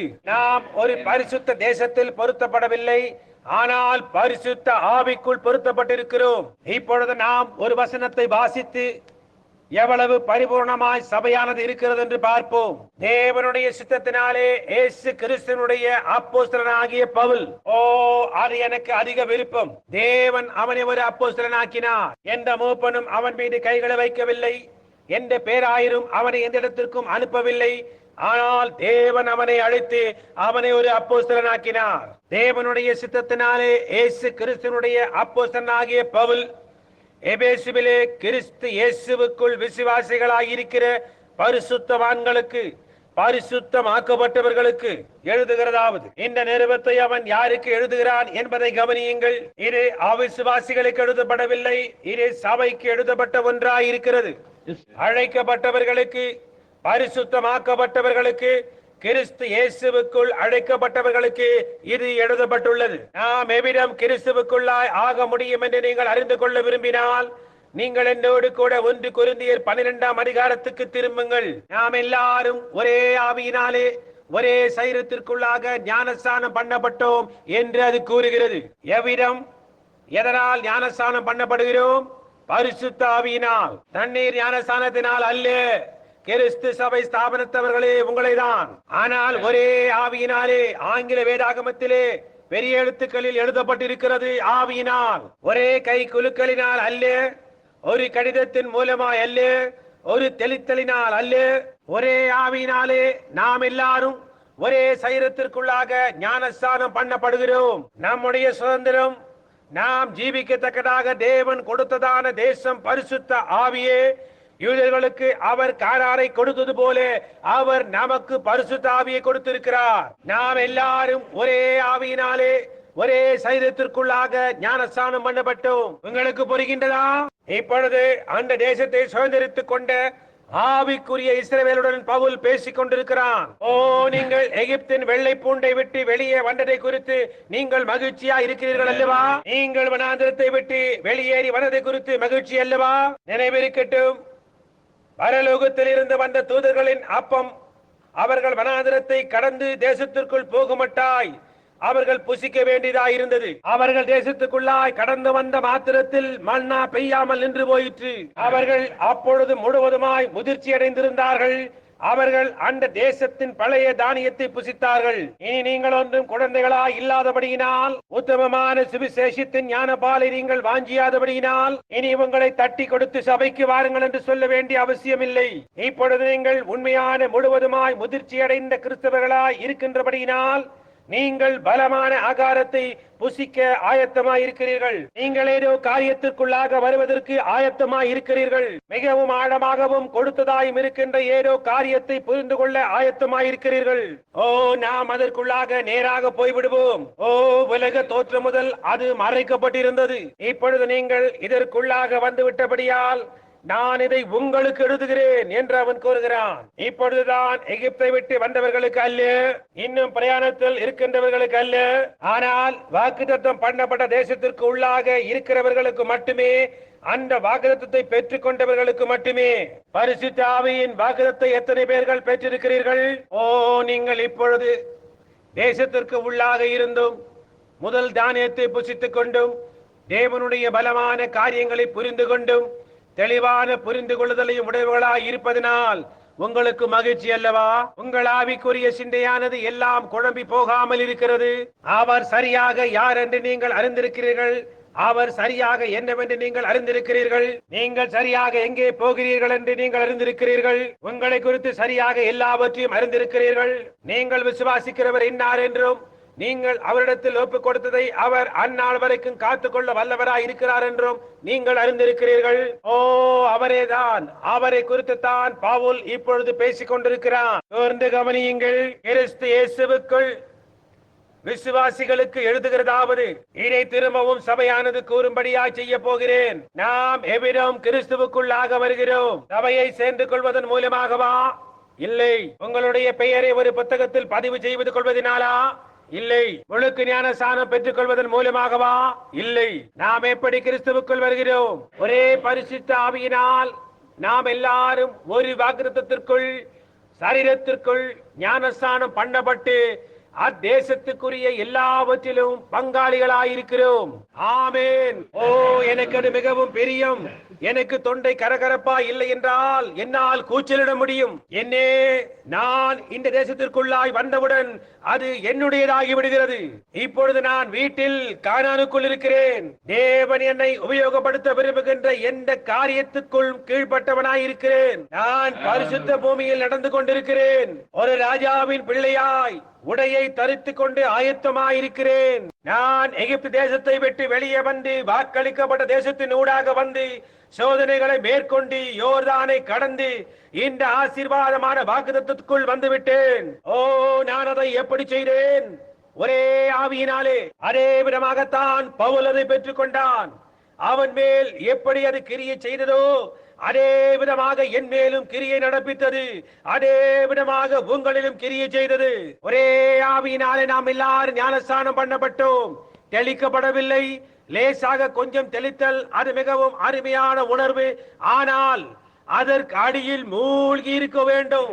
எல்லாரும் பரிசுத்த ஆவியின் கீழாய் நீண்ட வேண்டியவளாய் இருக்கிறது. அதுதான் வாக்குத்தத்தம். நம்முடைய எபேசியர், நம்முடைய யோசுவா, அது பரிசுத்த ஆவியாய் இருக்கிறது. யோசுவா என்றால் இயேசு ரட்சகர் என்ற அர்த்தம். மாம்ச பிரகாரமாக யோசுவா இயற்கையில் இருந்தது போல ஆவிக்குரிய பிரகாரமாக யோசுவா என்றால் பரிசுத்த ஆவியானவராய் அவர் நம்முடைய மகத்தான போர் வீரனாய் இருக்கிறார். அவர் நம்முடைய மகத்தான தலைவராய் இருக்கிறார். தேவன் யோசுவாவோடு இருந்தது போல அதே விதமாய் தேவன் பரிசுத்த ஆவியில் நம்மை அசைத்துக் கொண்டிருக்கிறார். பாவம் பாளையத்துக்குள் பிரவேசிக்கும் போது பரிசுத்த ஆவியானவர் ஒரு முன்னேற்றம் இல்லாமல் நிற்கும்படி கட்டளையிடுகிறார். இந்த சபையில் என்ன தவறு ஏற்பட்டு இருக்கிறது? ஏதோ காரியம் தவறாய் இருக்கிறது. ஓ, இப்பொழுது கீசுடைய குமாரர்கள் அநேகர் நம்மிடம் இருக்கின்றதை உங்களால் காண முடியவில்லையா? அநேக சபைகள் வேதாகம கல்விகளிலிருந்து குருமார்கள் பாடசாலையில் இருந்து வந்து புறப்பட்டு போய் அவர்களுடைய தலைக்கீழாக்கப்பட்ட காரியங்களை பிரசங்கிக்கிறார்கள். வேதம் அவர்கள் அப்படி செய்வார்கள் என்று கூறுகிறது. அவர்கள் விசுவாசமற்றவர்களாய் உங்களிடமிருந்து தங்களை பிரித்துக் கொண்டவர்களாய் உங்களிடம் எவ்வித ஐக்கியமும் கொள்ளாமல் இது போன்று காரியங்களை செய்து கொண்டு தேவ பக்தியின் வேஷத்தை தரித்ததன் பலனை மறுதளிக்கிறவர்களாய் இருக்கிறார்கள். இப்படிப்பட்டவர்களை நீ விட்டு விலகு. நாங்கள் எங்கிருந்து வந்தோம் என்பதை அறியாதிருக்கிறார்கள். அவர்களால் எந்த காரணத்தையும் கொடுக்க முடியாது. என்னுடைய நண்பனான பூத் கிளிபன் கூறியதில் இருந்து நான் இதை கூறுகிறேன். முறை தவறிய தேவனால் சிருஷ்டிக்கப்படாத ஏதாகிலும் ஒன்று இந்த உலகில் இருக்க கூடுமானால் அது ஒரு கோவேறு கழுதையே. எல்லா காரியங்களிலும் கீழ்த்தரமான காரியம் ஒரு கோவேறு கழுதைதான். தான் யார் என்று அதற்கு தெரியாது.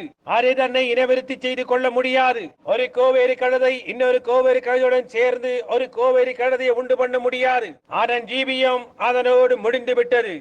அதனுடைய தகப்பன் எங்கிருந்து வந்தான் என்றும் அதனுடைய தாயார் எங்கிருந்து வந்தவள் என்றும் அதற்கு தெரியாது. அது ஒரு சிறு கழுதையும் ஒரு குதிரையும் சேர்ந்ததாய் இருக்கிறது.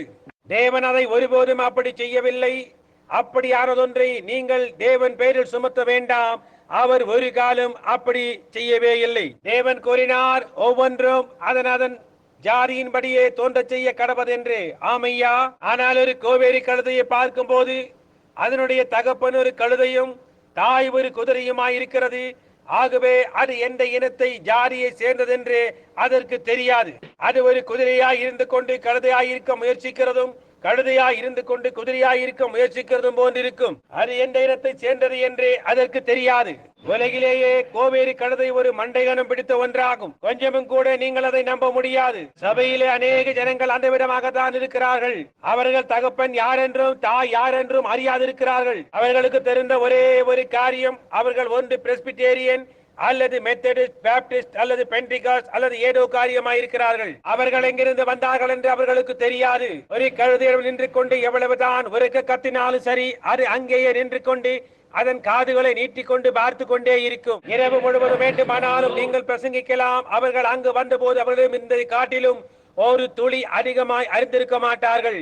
அது உண்மையே கடூரமாக இருக்க வேண்டும் என்று நான் இதை கூறவில்லை. ஆனால் உண்மையை நான் உங்களிடம் கூற விரும்புகிறேன். ஆனால் அவர்கள் செய்யக்கூடிய ஒரு காரியம் உண்டு. அவர்கள் நல்ல வேலையாட்கள். ஓ, அவர்கள் வேலை வேலை வேலை வேலை வேலை செய்து கொண்டே இருப்பார்கள். அது என்னுடைய சிந்தையிலே சில அர்மீனியர்களை கொண்டு வருகிறது. அவர்கள் எப்பொழுதும் வேலை செய்வதன் மூலமாகவே பரலோகத்திற்கு போக பிரயாசிப்பவர்கள். அது உண்மை. அது ஒரு கோவேறு கழுதை. ஓ, பெண்கள் உதவி சங்கம், கோழிக்கறி இரவு உணவு ஆக அவர்கள் போதகருக்கு சம்பளம் கொடுப்பதினால் நமக்கு இந்த நடனம் இருக்க வேண்டும், இதை செய்ய வேண்டும் என்றெல்லாம் கோருகின்றனர். அவர்கள் வெறுமனே வேலை வேலை வேலை வேலை வேலை வேலைதான். நீங்கள் எதற்காக வேலை செய்கிறீர்கள்? அவர்களிடம் கேளுங்கள், நீங்கள் விசுவாசிகளானதிலிருந்து பரிசுத்த ஆவியை பெற்றீர்களா என்று. அவர்கள் தங்கள் காதுகளை நீட்டிக்கொண்டு அவர்கள் எதை சார்ந்தவர்கள் என்று அறியாதிருக்கிறார்கள். நீங்கள் என்ன கூறுகிறீர்கள்? இதெல்லாம் எங்கே நடந்தது? பரிசுத்த ஆவி என்றால் என்ன? அதை குறித்து நான் கேள்விப்பட்டதே கிடையாது. ஓ, நீ ஒரு மூடபக்தி வைராக்கியம் உள்ளவன் என்பார்கள். பாருங்கள், தகப்பன் யார் என்றும் அல்லது தாயார் யார் என்றும் அவர்களுக்கு தெரியாது. நீங்கள் எல்லா காரியங்களுக்காகவும் அவர்களை அடிக்க வேண்டும், இங்கே அடிக்க வேண்டும், அங்கே அடிக்க வேண்டும், இங்கே அடிக்க வேண்டும், அங்கே அடிக்க வேண்டும். அது உண்மையே, ஒரு வயதான கோவேறு கழுதை. ஆனால் நான் உங்களுக்கு கூறுகிறேன், ஒரு நல்ல அசலான ஜாதி குதிரையிடம் நீங்கள் அவிடம் செய்ய வேண்டிய அவசியமில்லை. வெறுமென சாட்டையை அவன் மேல் ஒரு முறை படும்படியாய் செய்தால் போதும் சகோதரனே, அவன் பறந்து விடுவான். அதற்கு தெரியும் தான் என்ன செய்கிறேன் என்று. ஒரு நல்ல ஜாதி குதிரையின் மேல் சவாரி செய்வதென்றால் எவ்வளவு அருமையாயிருக்கும், என்ன அருமையாயிருக்கும். அந்த குதிரையிடம் வாடா வா என்று கூற, அடே அம்மா அருங்கள், நீங்கள் மட்டும் கடிவான லகானை இறுக பிடிக்கவில்லை என்றால் அவ்வளவு தான். சேனம் காற்றில் பறக்கும் அளவுக்கு பாய்ந்தோடும். அதே விதமாகத்தான் இருக்கிறது ஒரு நல்ல அசலான கிறிஸ்தவனிடம். அல்லேலூயா! பரிசுத்த ஆவியை பெற்றுக் கொள்ளுங்கள். மனம் திரும்பி ஒவ்வொருவரும் பாவ மன்னிப்புக்கென்று இயேசு கிறிஸ்துவின் நாமத்தினால் ஞானஸ்தானம் பெற்றுக் கொள்ளுங்கள். அவ்வளவுதான். எவ்வளவு சீக்கிரமாய் தண்ணீருக்குள் இறங்க கூடுமோ அவ்வளவு சீக்கிரமாய் இறங்கி விடுவார்கள். அவ்வளவுதான். பரிசுத்த ஆவியை பெற்றுக் கொள்ள மாட்டாய், இரவு பகலாய் ஓய மாட்டார்கள். ஏன்? ஒரு கிறிஸ்தவனுக்கு அவனுடைய தகப்பன் யார் என்று தெரியும் என்று உங்களுக்கு தெரியும். பாருங்கள், ஒரு பிறப்பை உண்டு பண்ணுவதற்கு இருவர் அவசியமாய் இருக்கிறார்கள். அது சரியே, அப்பாவும் அம்மாவும். ஒரு கோவேறு கழுதைக்கு யார் தகப்பன் என்றும் அல்லது யார் தாய் என்றும் தெரியாது. ஆனால் நமக்கு தெரியும் யார் தகப்பன் என்றும் யார் தாயார் என்றும். ஏனென்றால் நாம் எழுதப்பட்டுள்ள தேவனுடைய வார்த்தையின்படியாய் பிறந்து தேவன் பரிசுத்த ஆவியினால் உறுதிப்படுத்தி இருக்கிறார். பெந்தேகோஸ்தே நாளன்று பேதுரு, நீங்கள் மனம் திரும்பி ஒவ்வொருவரும் பாவ மன்னிப்புக்கென்று இயேசு கிறிஸ்துவின் நாமத்தினால் ஞானஸ்நானம் பெற்றுக் கொள்வீர்களானால் நீங்கள் பரிசுத்த ஆவியின் வரத்தை பெற்றுக் கொள்வீர்கள் என்று கூறியுள்ளார். சகோதரனே, ஒரு உண்மையான மறுபடியும் பிறந்த ஒரு கிறிஸ்தவன், ஓ என்னே, அவன் வார்த்தையை பெற்ற மாத்திரத்தில் அவன் பரிசுத்த ஆவியை பெற்றுக் கொள்கிறான். அப்பொழுது அவனிடத்தில் ஏதாவது காரியம் கேளுங்கள், தான் எங்கு நின்று கொண்டிருக்கிறான் என்பதை அவன் அறிந்திருக்கிறான். தெய்வீக சுகமடைவதில் உங்களுக்கு விசுவாசம் உண்டா என்று கேட்டு பாருங்கள், ஆமென் என்பான். இரண்டாம் வருகை நீ விசுவாசிக்கிறீரா என்று கேட்டு பாருங்கள், ஆமென் என்பான். அதே கேள்வி ஒரு கோவேறு கழுதையிடம் கேட்டு பாருங்கள். கோவேறு கழுதை மார்க்கம் எனக்கு தெரியாது, ஒரு சமயம் டாக்டர் ஜோன்ஸ் கூறினார் என்பார்கள். சரி, சவலின் பின்னே செல்லுங்கள். புரிகின்றதா?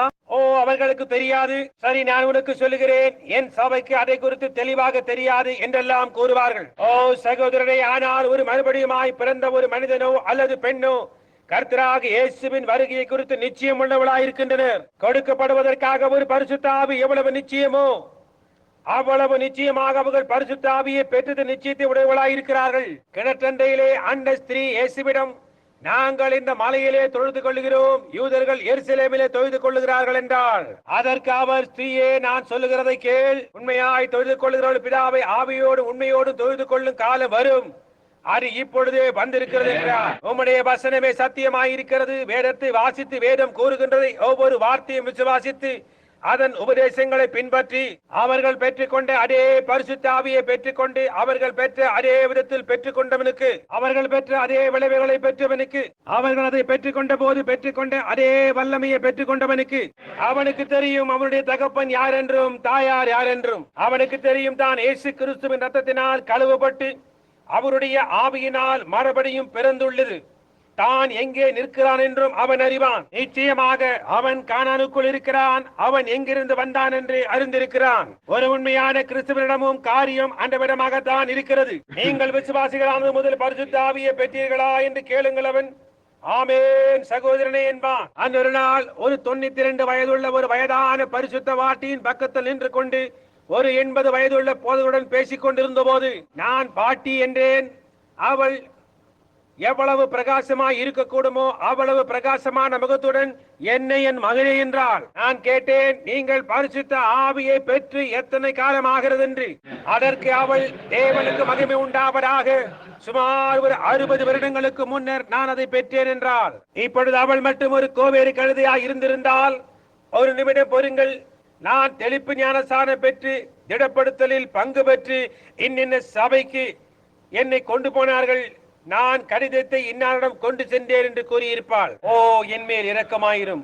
அவர்கள் எதை சார்ந்திருக்கிறார்கள் என்பதையும் கூட அறியாதிருக்கிறார்கள். ஆனால் இவனோ தன்னுடைய பிறப்புரிமை எங்கிருந்து வந்தது என்பதை அறிந்திருந்தாள். அது சம்பவித்த சமயத்திலே அவள் அங்கே இருந்தாள். அவள் ஜனத்தினாலும் ஆவியினாலும் பிறந்திருந்தாள். வார்த்தையாகிய தண்ணீரின் மூலமாக கழுவப்பட்டிருந்தால் அதற்கு வார்த்தை அவசியமாய் இருக்கிறது. அவள் அறிந்திருந்தாள். இந்த நிருபம் எப்படிப்பட்டவர்களுக்கு எழுதப்பட்டிருக்கிறது என்பதை கவனியுங்கள். கிறிஸ்து இயேசுவுக்குள் இருப்பவர்களுக்கு. நான் அதிக நேரம் எடுத்துக் கொள்கிறேன், ஆனால் இந்த அதிகாரத்தை முடித்துவிடப் போகிறேன். நினைவிருக்கட்டும் பவுல். ஆனால் நான் வேகமாக கூற போகிறேன். உங்களுக்கு அது பிடிக்கிறதா? ஓ, நாம் எங்கே இருக்கிறோம் என்பதை அது நமக்கு கூறுகிறது. ஆனால் ஒரே இரவில் நம்மால் அதை பிரிக்க முடியாது. ஒவ்வொரு இரவாய், ஒவ்வொரு வார்த்தையாய் அதை முழுவதுமாய் தியானிக்க 1 அல்லது 2 மாதங்கள் செல்லும். அதை ஆராய்ந்து சரித்திரங்களில் நூடாக அதை பார்த்து ஒப்பிட்டு வார்த்தைக்கு வார்த்தை அது சத்தியம் என்று உங்களுக்கு நிரூபிக்க வேண்டும். இந்த வசனத்தை நான் மீண்டும் சீக்கிரமாக படிக்கட்டும். தேவனுடைய சித்தத்தினாலே, மனிதனுடைய சித்தத்தினால் அல்ல. இயேசு கிறிஸ்துவினுடைய அப்போஸ்தலனாகிய பவுல் எபேசுவிலே கிறிஸ்து இயேசுவுக்குள் விசுவாசிகளாயிருக்கிற பரிசுத்தவான்களுக்கு எழுதுகிறதாவது, இவர்கள் வெளியே அழைக்கப்பட்டு பிரித்தெடுக்கப்பட்டு பரிசுத்த ஆவியின் அபிஷேகத்தை பெற்று இயேசு கிறிஸ்துவுக்குள் இருக்கிறார்கள். என்னுடைய அருமையானவர்களே, இந்த நிருபத்தை நான் உங்களுக்கு எழுதுகிறேன். ஓ, பவுல் அவர்களுடன் அங்கே இப்பொழுது இருக்கின்றதை நான் நினைக்கிறேன். ஓ, என்ன சந்தோஷமாயிருக்கும். அந்த சிறிய வயதான அப்போஸ்தலனின் தலை அங்கே வெட்டப்பட்டது. அவனுடைய தலை துண்டிக்கப்பட்ட அந்த இடத்திலே நான் நின்றேன். ஆனாலோ அவனுடைய தலை அந்த புதிய சரீரத்தின் மேல் இருக்கிறது. அந்த தலையை ஒருவராலும் மறுபடியும் துண்டிக்க முடியாது. இந்த நிருபத்தை எழுதின அதே அப்போஸ்தலன் இந்த நிமிஷத்தில் அங்கே அக்கறையில் அவர்களோடு நின்று கொண்டிருக்கிறான். அவன் எழுதுகிறான், கிறிஸ்து இயேசுவுக்குள் இருக்கின்ற உங்களுக்கு நாம் எல்லாரும் ஒரே ஆவியினாலே இந்த சரீரத்திற்குள்ளாக ஞானஸ்நானம் பண்ணப்பட்டிருக்கிறோம் என்று. இப்பொழுது கவனியுங்கள். நம்முடைய கர்த்தராகிய இயேசு கிறிஸ்துவின் பிதாவாகிய தேவனுக்கு ஸ்தோத்திரம். அவர் கிறிஸ்துவுக்குள் உன்னதங்களிலே ஆவிக்குரிய சகல ஆசீர்வாதத்தினாலும் நம்மை ஆசீர்வதித்திருக்கிறார். சார்லி, அது உனக்கு கேட்கிறதா? ஆவிக்குரிய சகல ஆசீர்வாதத்தினாலும் நம்மை ஆசீர்வதித்திருக்கிறார். அப்போஸ்தலர்களுக்கு ஏதோ கொஞ்சமும் இதற்கு கொஞ்சமும் என்றல்ல, ஆனால் ஆவிக்குரிய சகல ஆசீர்வாதத்தினாலும் அவர் நம்மை ஆசீர்வதித்திருக்கிறார். பெந்தேகோஸ்தே நாளன்று அவர்கள் மேல் இறங்கின அதே பரிசுத்த ஆவியும் இன்று இந்த ராத்திரியில் இங்கே இருக்கின்ற பரிசுத்த ஆவியும் ஒன்றேதான். இந்த பரிசுத்த ஆவியானவர் மீரியாமை சத்தமிடவும் அந்நிய பாஷைகளில் பேசவும் அற்புதமான நேரத்தை பெரும்படி செய்தி கலுக்கூற செய்து அவள் காரியங்களை செய்யவும் செய்ததோ அதே பரிசுத்த ஆவியானவர் இன்றிரவு இங்கே இருக்கிறார். தண்ணீரினால் நிரம்பி மூழ்கிவிடுமோ என்று அஞ்சிக் கொண்டிருந்து 14 நாட்களாக இரவும் பகலமாக சந்திரன் நட்சத்திரங்களும் காணப்படாமல் இருந்தபோது அந்த பழைய கப்பலில் பவுல் இருந்தான். அதிலிருந்து அவன் வெளியே எட்டி பார்க்க ஒவ்வொரு அலையின் மேலும் ஒவ்வொரு பிசாசு உட்கார்ந்து கொண்டு நடனமாடிக்கொண்டு பல்லை காட்டிக்கொண்டு அவனை அப்படியே மூழ்கடிப்பேன், நீ என்னிடம் மாட்டிக்கொண்டாய் என்று கூறினது போது அதே பரிசுத்த ஆவி அவனை சந்தித்த போது அவள் ஜெபம் செய்யும்படியாய் படவின் கீழ்த்தட்டுக்கு சென்ற போது அங்கே ஒரு தூதன் நின்று கொண்டு, அவளே பயப்படாதே, இந்த பழைய கப்பலானது ஒரு குறிப்பிட்ட தீவிலே சேதமடைய போகிறது, நீ போய் உன் இரவு ஆகாரத்தை புசி, இப்பொழுது எல்லாம் சரியாய் இருக்கிறது என்றான். அவனுடைய வயதான கைகளில் சங்கிலியால் கட்டப்பட்டவனாய் அதை இழுத்து கொண்டு வந்து பவுல் அங்கே வந்து, மனிதர்களே திடமனதாய் இருங்கள், ஏனெனில் நான் சேவிக்கிற என்னுடைய தேவனுடைய தூதனானவர் என்னிடத்தில் வந்து பவுலே பயப்படாதே என்று கூறினான். அதே பரிசுத்த ஆவியானவர், அதே தேவனுடைய ஆவி இன்று நமக்கு ஆவிக்குரிய ஆசீர்வாதங்களை கொடுத்து கொண்டிருக்கிறார். உன்னதங்களிலே ஆவிக்குரிய சகல ஆசீர்வாதத்தினாலும் நம்மை ஆசீர்வதித்திருக்கிறார். ஓ, இன்னும் ஒரு நிமிடம் நாம் இதிலேயே இருப்போம். உன்னதங்களிலே, வெளியில் எந்த இடத்திலும் அல்ல, ஆனால் உன்னதங்களிலே நாம் உன்னதங்களில் ஒன்று கூடி இருக்கிறோம்.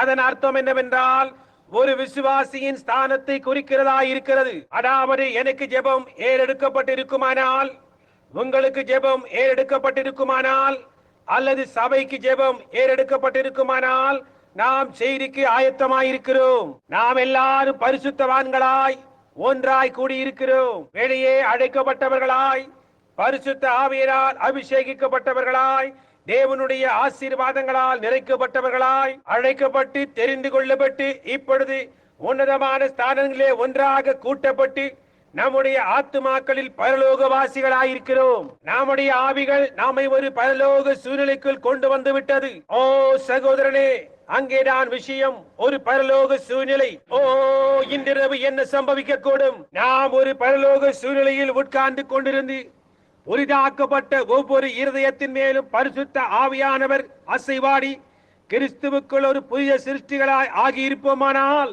இன்றிரவு என்ன சம்பவிக்க கூடும்? எல்லா பாவங்களும் ரத்தத்துக்கு கீழே இருக்க பரிபூரண ஆராதனையில் நம்முடைய கரங்களும் இருதயங்களும் தேவனுக்கு நேராக உயர்த்தப்பட்டு உன்னதங்களிலே கிறிஸ்துவுக்குள் உட்கார்ந்து கொண்டு ஒன்று சேர்ந்து உன்னதங்களிலே ஆராதித்துக் கொண்டிருப்போம். அப்படிப்பட்டதான ஒன்றில் நீங்கள் எப்பொழுதாவது உட்கார்ந்ததுண்டா? ஓ, நான் ஆனந்த கண்ணீர் சிந்தி உட்கார்ந்து தேவனே, இந்த இடத்தை விட்டு நான் ஒருபோதும் போகாதபடி செய்யும் என்று கூறியுள்ளேன். கிறிஸ்து இயேசுவுக்குள் உன்னதங்களில் நம்மை எதனால் ஆசீர்வதிக்கிறார்? தெய்வீக சுகமளித்தலால், முன்னறிவினால், வெளிப்பாட்டினால், தரிசனத்தினால், வல்லமைகளினால், பாஷைகளினால், வியாக்கியானங்களினால், ஞானத்தினால், அறிவினால் நம்மை ஆசீர்வதித்திருக்கிறார். எல்லா உன்னத ஆசீர்வாதங்களினாலும் சொல்லி முடியாததும் மகிமையால் நிறைந்ததுமான சந்தோஷங்களினாலும் ஒவ்வொரு இருதயமும் பரிசுத்த ஆவியினால் நிறைக்கப்பட்டு ஒன்றாய் கூடி நடந்து கொண்டு உன்னதங்களில் ஒன்றாய் சேர்ந்து உட்கார்ந்து கொண்டும் நமது மத்தியில் ஒரு புல்லாத சிந்தனையும் இல்லாமல், ஒரு சிகரெட்டும் புகைக்காமல், ஒரு குட்டையான ஆடையும் அணியாமல், இது அது ஒன்றும் அல்லது மாற்று எதுவும் இல்லாமல், ஒரு பொல்லாத சிந்தனையும் இன்றி, ஒருவர் மேலும் ஒருவருக்கு எதிராக ஒன்றும் இல்லாதவர்களாய் எல்லாருமாய் அன்பிலும் இசைவுடனுமாய் இருந்து ஒரே ஸ்தலத்தில் ஏக சிந்தை உள்ளவர்களாய் இருந்து கொண்டிருப்போமானால் அப்பொழுது பலத்த காற்று அடிக்கிற முழக்கம் போல வானத்திலிருந்து சடுதியாக ஒரு முழக்கம் உண்டாயிற்று. அங்கேதான் விஷயம். உன்னதங்களிலே ஆவிக்குரிய சகல ஆசீர்வாதங்களினாலும் நம்மை ஆசீர்வதித்திருக்கிறார். அப்பொழுது பரிசுத்த ஆவியானவர் யார் மேலாவது இறங்கி கர்த்தர் சொல்லுகிறதாவது ஒரு குறிப்பிட்ட இடத்திற்கு போய் ஒரு குறிப்பிட்ட காரியத்தை செய் என்று கூறுவார். அதே விதமாக சம்பவிக்கிறதா என்று கவனியுங்கள். புரிகின்றதா? கர்த்தர் சொல்லுகிறதாவது ஒரு குறிப்பிட்ட காரியத்தை ஒரு குறிப்பிட்ட இடத்தில் செய், அதே விதமாக அது சம்பவிக்கிறதா என்று கவனியுங்கள். உன்னதங்களிலே ஆவிக்குரிய சகல ஆசீர்வாதத்தினாலும் நம்மை ஆசீர்வதித்திருக்கிறார். கவனியுங்கள். அவர் நம்மை தெரிந்து கொண்டபடியே நாம் அவரை தெரிந்து கொண்டோமோ அல்லது அவர் நம்மை தெரிந்து கொண்டாரா? அவர் நம்மை தெரிந்து கொண்டார். எப்பொழுது நாம் அவரை ஏற்றுக்கொண்டோமே அந்த இரவில் இருந்தா, உலக தோற்றத்துக்கு முன்பாக அவருக்குள் அவர் நம்மை தெரிந்து கொண்டபடியே அவருக்கு முன்பாக பரிசுத்தம் உள்ளவர்களும் குற்றமில்லாதவர்களுமாய் ஸ்தாபனங்களுக்குள் இருப்பதற்கு இல்லை, அன்பில் இருப்பதற்கு தேவன் நம்மை எப்பொழுது தெரிந்து கொண்டார்? பரிசுத்த ஆவியை பெற்ற உங்களை கேட்கிறேன், தேவன் உங்களை எப்பொழுது தெரிந்து கொண்டார்? உங்களை அவர் எப்பொழுது தெரிந்து கொண்டார்? உலக தோற்றத்துக்கு முன்பாக அவர் உன்னை தெரிந்து கொண்டார். உங்களுடைய பாவங்களை நிவர்த்தி செய்கிற கிருபாதார பலியாக அவர் இயேசுவை அனுப்பி அன்பு கூறும்படியாக அவருக்குள் தாமே உங்களை அவருடன் ஒப்புரவாக்கி கொண்டார். ஓ, இன்னும் சில நிமிடங்கள் இதிலே நிலைத்திருக்க நேரம் இருந்தால் நலமாயிருக்கும். நாம் தொடர்ந்து செல்வதற்கு முன்பாக ஆதியாகமம் 1:26 திரும்பி போவோமாக. இதை நான் புதன்கிழமை இரவு தொடர்கிறேன். தேவன் மனிதனை உண்டாக்கின போது அவர் மனிதன் உண்டாவதற்கு முன்பாக அவர் தம்மை ஏல் ஏலா ஏலோயிம் என்று அழைத்துக் கொண்டார். எபிரேய மொழியில் இந்த வார்த்தைக்கு தம்மில் தாமே ஜீவித்தல் என்று பொருள்படும். எல்லாமும் தம்மாலே தாமே செய்வது. அவருக்கு முன்பு ஒன்றுமே இருந்ததில்லை, இருந்ததெல்லாம் அவராக மட்டுமே இருந்தார். தம்மில் தாமே ஜீவிக்கும் ஒருவராயிருக்கிறார். எல் எலா எலோயிம் என்றால் எல்லாம் போதுமான, எல்லாம் வல்ல, சர்வ வல்லமையுள்ள தம்மில் தானே ஜீவிக்கும் ஒருவர் என்று அர்த்தம். ஓ, ஆனால் ஆதியாகமம் 2 அவர் மனிதனை உண்டாக்கின போது நான் இருக்கிறவராகவே இருக்கிறேன், யாஹூ ஜீஹூஹா யோஹோவா என்று கூறினார். அதன் அர்த்தம் என்ன? தன்னில் தானே ஜீவிக்கின்ற நான் என்னிலிருந்து ஒன்றை என்னுடைய குமாரனாய் இருக்கும்படி, அல்லது ஒரு தற்காலிகமாக இருக்கும்படி, அல்லது ஒரு குட்டி தேவனாய் இருக்கும்படி, என்னுடைய சிறியவனாய் இருக்கும்படி நான் சிருஷ்டித்தேன். ஏன்? ஏகோவா என்றால் ஒரு குட்டி தேவனாய் இருக்கும்படி அவர் மனிதனை கொடுத்தார். ஏனென்றால் அவர் ஒரு பிதாவாகிய தேவனாய் இருந்து கொண்டு அவர் மனிதனை ஒரு குட்டி தேவனாய் இருக்கும்படி அவனை உண்டாக்கினார். ஆகவே அவர் இனிமேல் தம்மில் தானே ஜீவிக்கிறவர் அல்ல, அவர் தம்முடைய குடும்பத்தோடு இருக்கிறார். எல் எலா எலோயிம். இப்பொழுது அவர் ஏகோவாவாக இருக்கிறார். ஏகோவா என்றால் தம்முடைய குடும்பத்தோடு இருக்கிறவர் என்ற அர்த்தம். இப்பொழுது பூமி முழுவதன் மேலும் ஆளுகை செலுத்தும்படியாய் தேவன் மனிதனை உண்டாக்கினார். பூமியானது மனிதனுடைய ஆளுகைக்குள் இருந்தது. அது வேத வாக்கியங்களின்படியாய் இருக்கிறதா? அப்படி அது அவனுடைய ஆளுகைக்குள்ளாக இருக்குமானால் அவன் இந்த பூமியின் மேல் தேவனாய் இருந்திருக்க வேண்டும். அவன் பேசி சொல்ல அவ்விதமாகவே கிரியையில் உண்டாயிருக்கும். அவன் இதை பேசி சொல்ல அது அவ்விதமாகவே இருக்கும். அங்கேதான் விஷயம். ஏகோவா தம்மில் தாமே ஜீவித்துக் கொண்டிருந்த ஒருவர், ஆனால் இப்பொழுதோ தம்முடைய குடும்பத்தோடு இருக்கிறார். அவருடைய சிறு பிள்ளைகள் அவரோடு கூட இருக்கிறார்கள். அங்கேதான் காரியம். இப்பொழுது அதை வாசியுங்கள். நாம் அதை குறித்து புதனிரம் என்று பார்ப்போம். அப்பொழுது நமக்கு அதிக நேரம் உண்டாயிருக்கும். நமக்கு இப்போது இன்னும் 15 நிமிடங்கள் தான் இருக்கிறது. நாம் வாக்குத்தத்தம் பண்ணப்பட்ட பரிசுத்த ஆவியினாலே முத்திரிக்கப்பட்டிருக்கிறோம் என்ற இடத்திற்கு வந்துவிடலாம் என்று கருதினேன். ஆனால் வர முடியாது. சரி, தேவனுடைய ஊழியர்களாக ஆகும்படி நாம் எப்பொழுது அழைக்கப்பட்டோம்? தேவனுடைய ஊழியனாய் ஆகும்படி சகோதரன் நெவில் எப்பொழுது அழைக்கப்பட்டார்? ஓ, என்ன அது என்னை அப்படியே தள்ளாட வைக்கிறது. நான் உங்களுக்கு சொல்லுகிறேன், நாம் சில வேத வாக்கியங்களை பார்ப்போம். 1 பேதுரு 1:20 திருப்புங்கள். தேவனுடைய ஊழியனாயாகும்படி சகோதரன் நெவில் எப்பொழுது அழைக்கப்பட்டார்? நான் வெளிப்படுத்தல் 13 எடுக்கிறேன். நாம் இதை கேட்க விரும்புகிறோம். ஒரு கிறிஸ்தவனாக இருக்கும்படி உங்களை தேவன் எப்பொழுது அழைத்தார் என்று நீங்கள் அறிந்து கொள்ள விருப்பம். ஓ, இது எனக்கு அதிக விருப்பம். அது என்னவென்றால், மனிதன் அப்பத்தினாலே மாத்திரமல்ல, தேவனுடைய வாயிலிருந்து புறப்படுகிற ஒவ்வொரு வார்த்தையினாலும் பிழைப்பான். சரி சகோதரன் நெவில், 1 பேதுரு 1:20 எடுத்து விட்டீர்களா? 1 பேதுரு 1:19 20 வாசியுங்கள். இதை கவனியுங்கள். ஆம், குற்றமில்லாத மாசற்ற ஆட்டுக்குட்டியாகிய கிறிஸ்துவின் விலையேற பெற்ற ரத்தத்தினாலே மீட்கப்பட்டீர்கள் என்று அறிந்திருக்கிறீர்களே. அவர் உலக தோற்றத்துக்கு முன்னே குறிக்கப்பட்டவராய் இருந்து தமது மூலமாய் தேவன் மேல் விசுவாசமாய் இருக்கிற உங்களுக்காக இந்த கடைசி காலங்களில் வெளிப்பட்டார். அவர் எப்பொழுது முன்குறிக்கப்பட்டார்?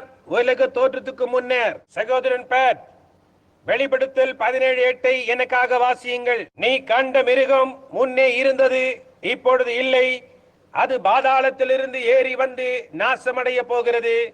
உலக தோற்று முதல் ஜீவ புஸ்தகத்தில் பேரெழுதப்பட்டிராத பூமியின் குடிகள் இருந்ததும் இராமற் போனதும் இனி இருப்பதுமாயிருக்கிற மிருகத்தை பார்த்து ஆச்சரியப்படுவார்கள். வஞ்சிக்கப்பட போகிறவர்கள் யார்? சவலை போன்ற இந்த பக்தி உள்ளவனால் வஞ்சிக்கப்பட போகிறவர்கள் யார்?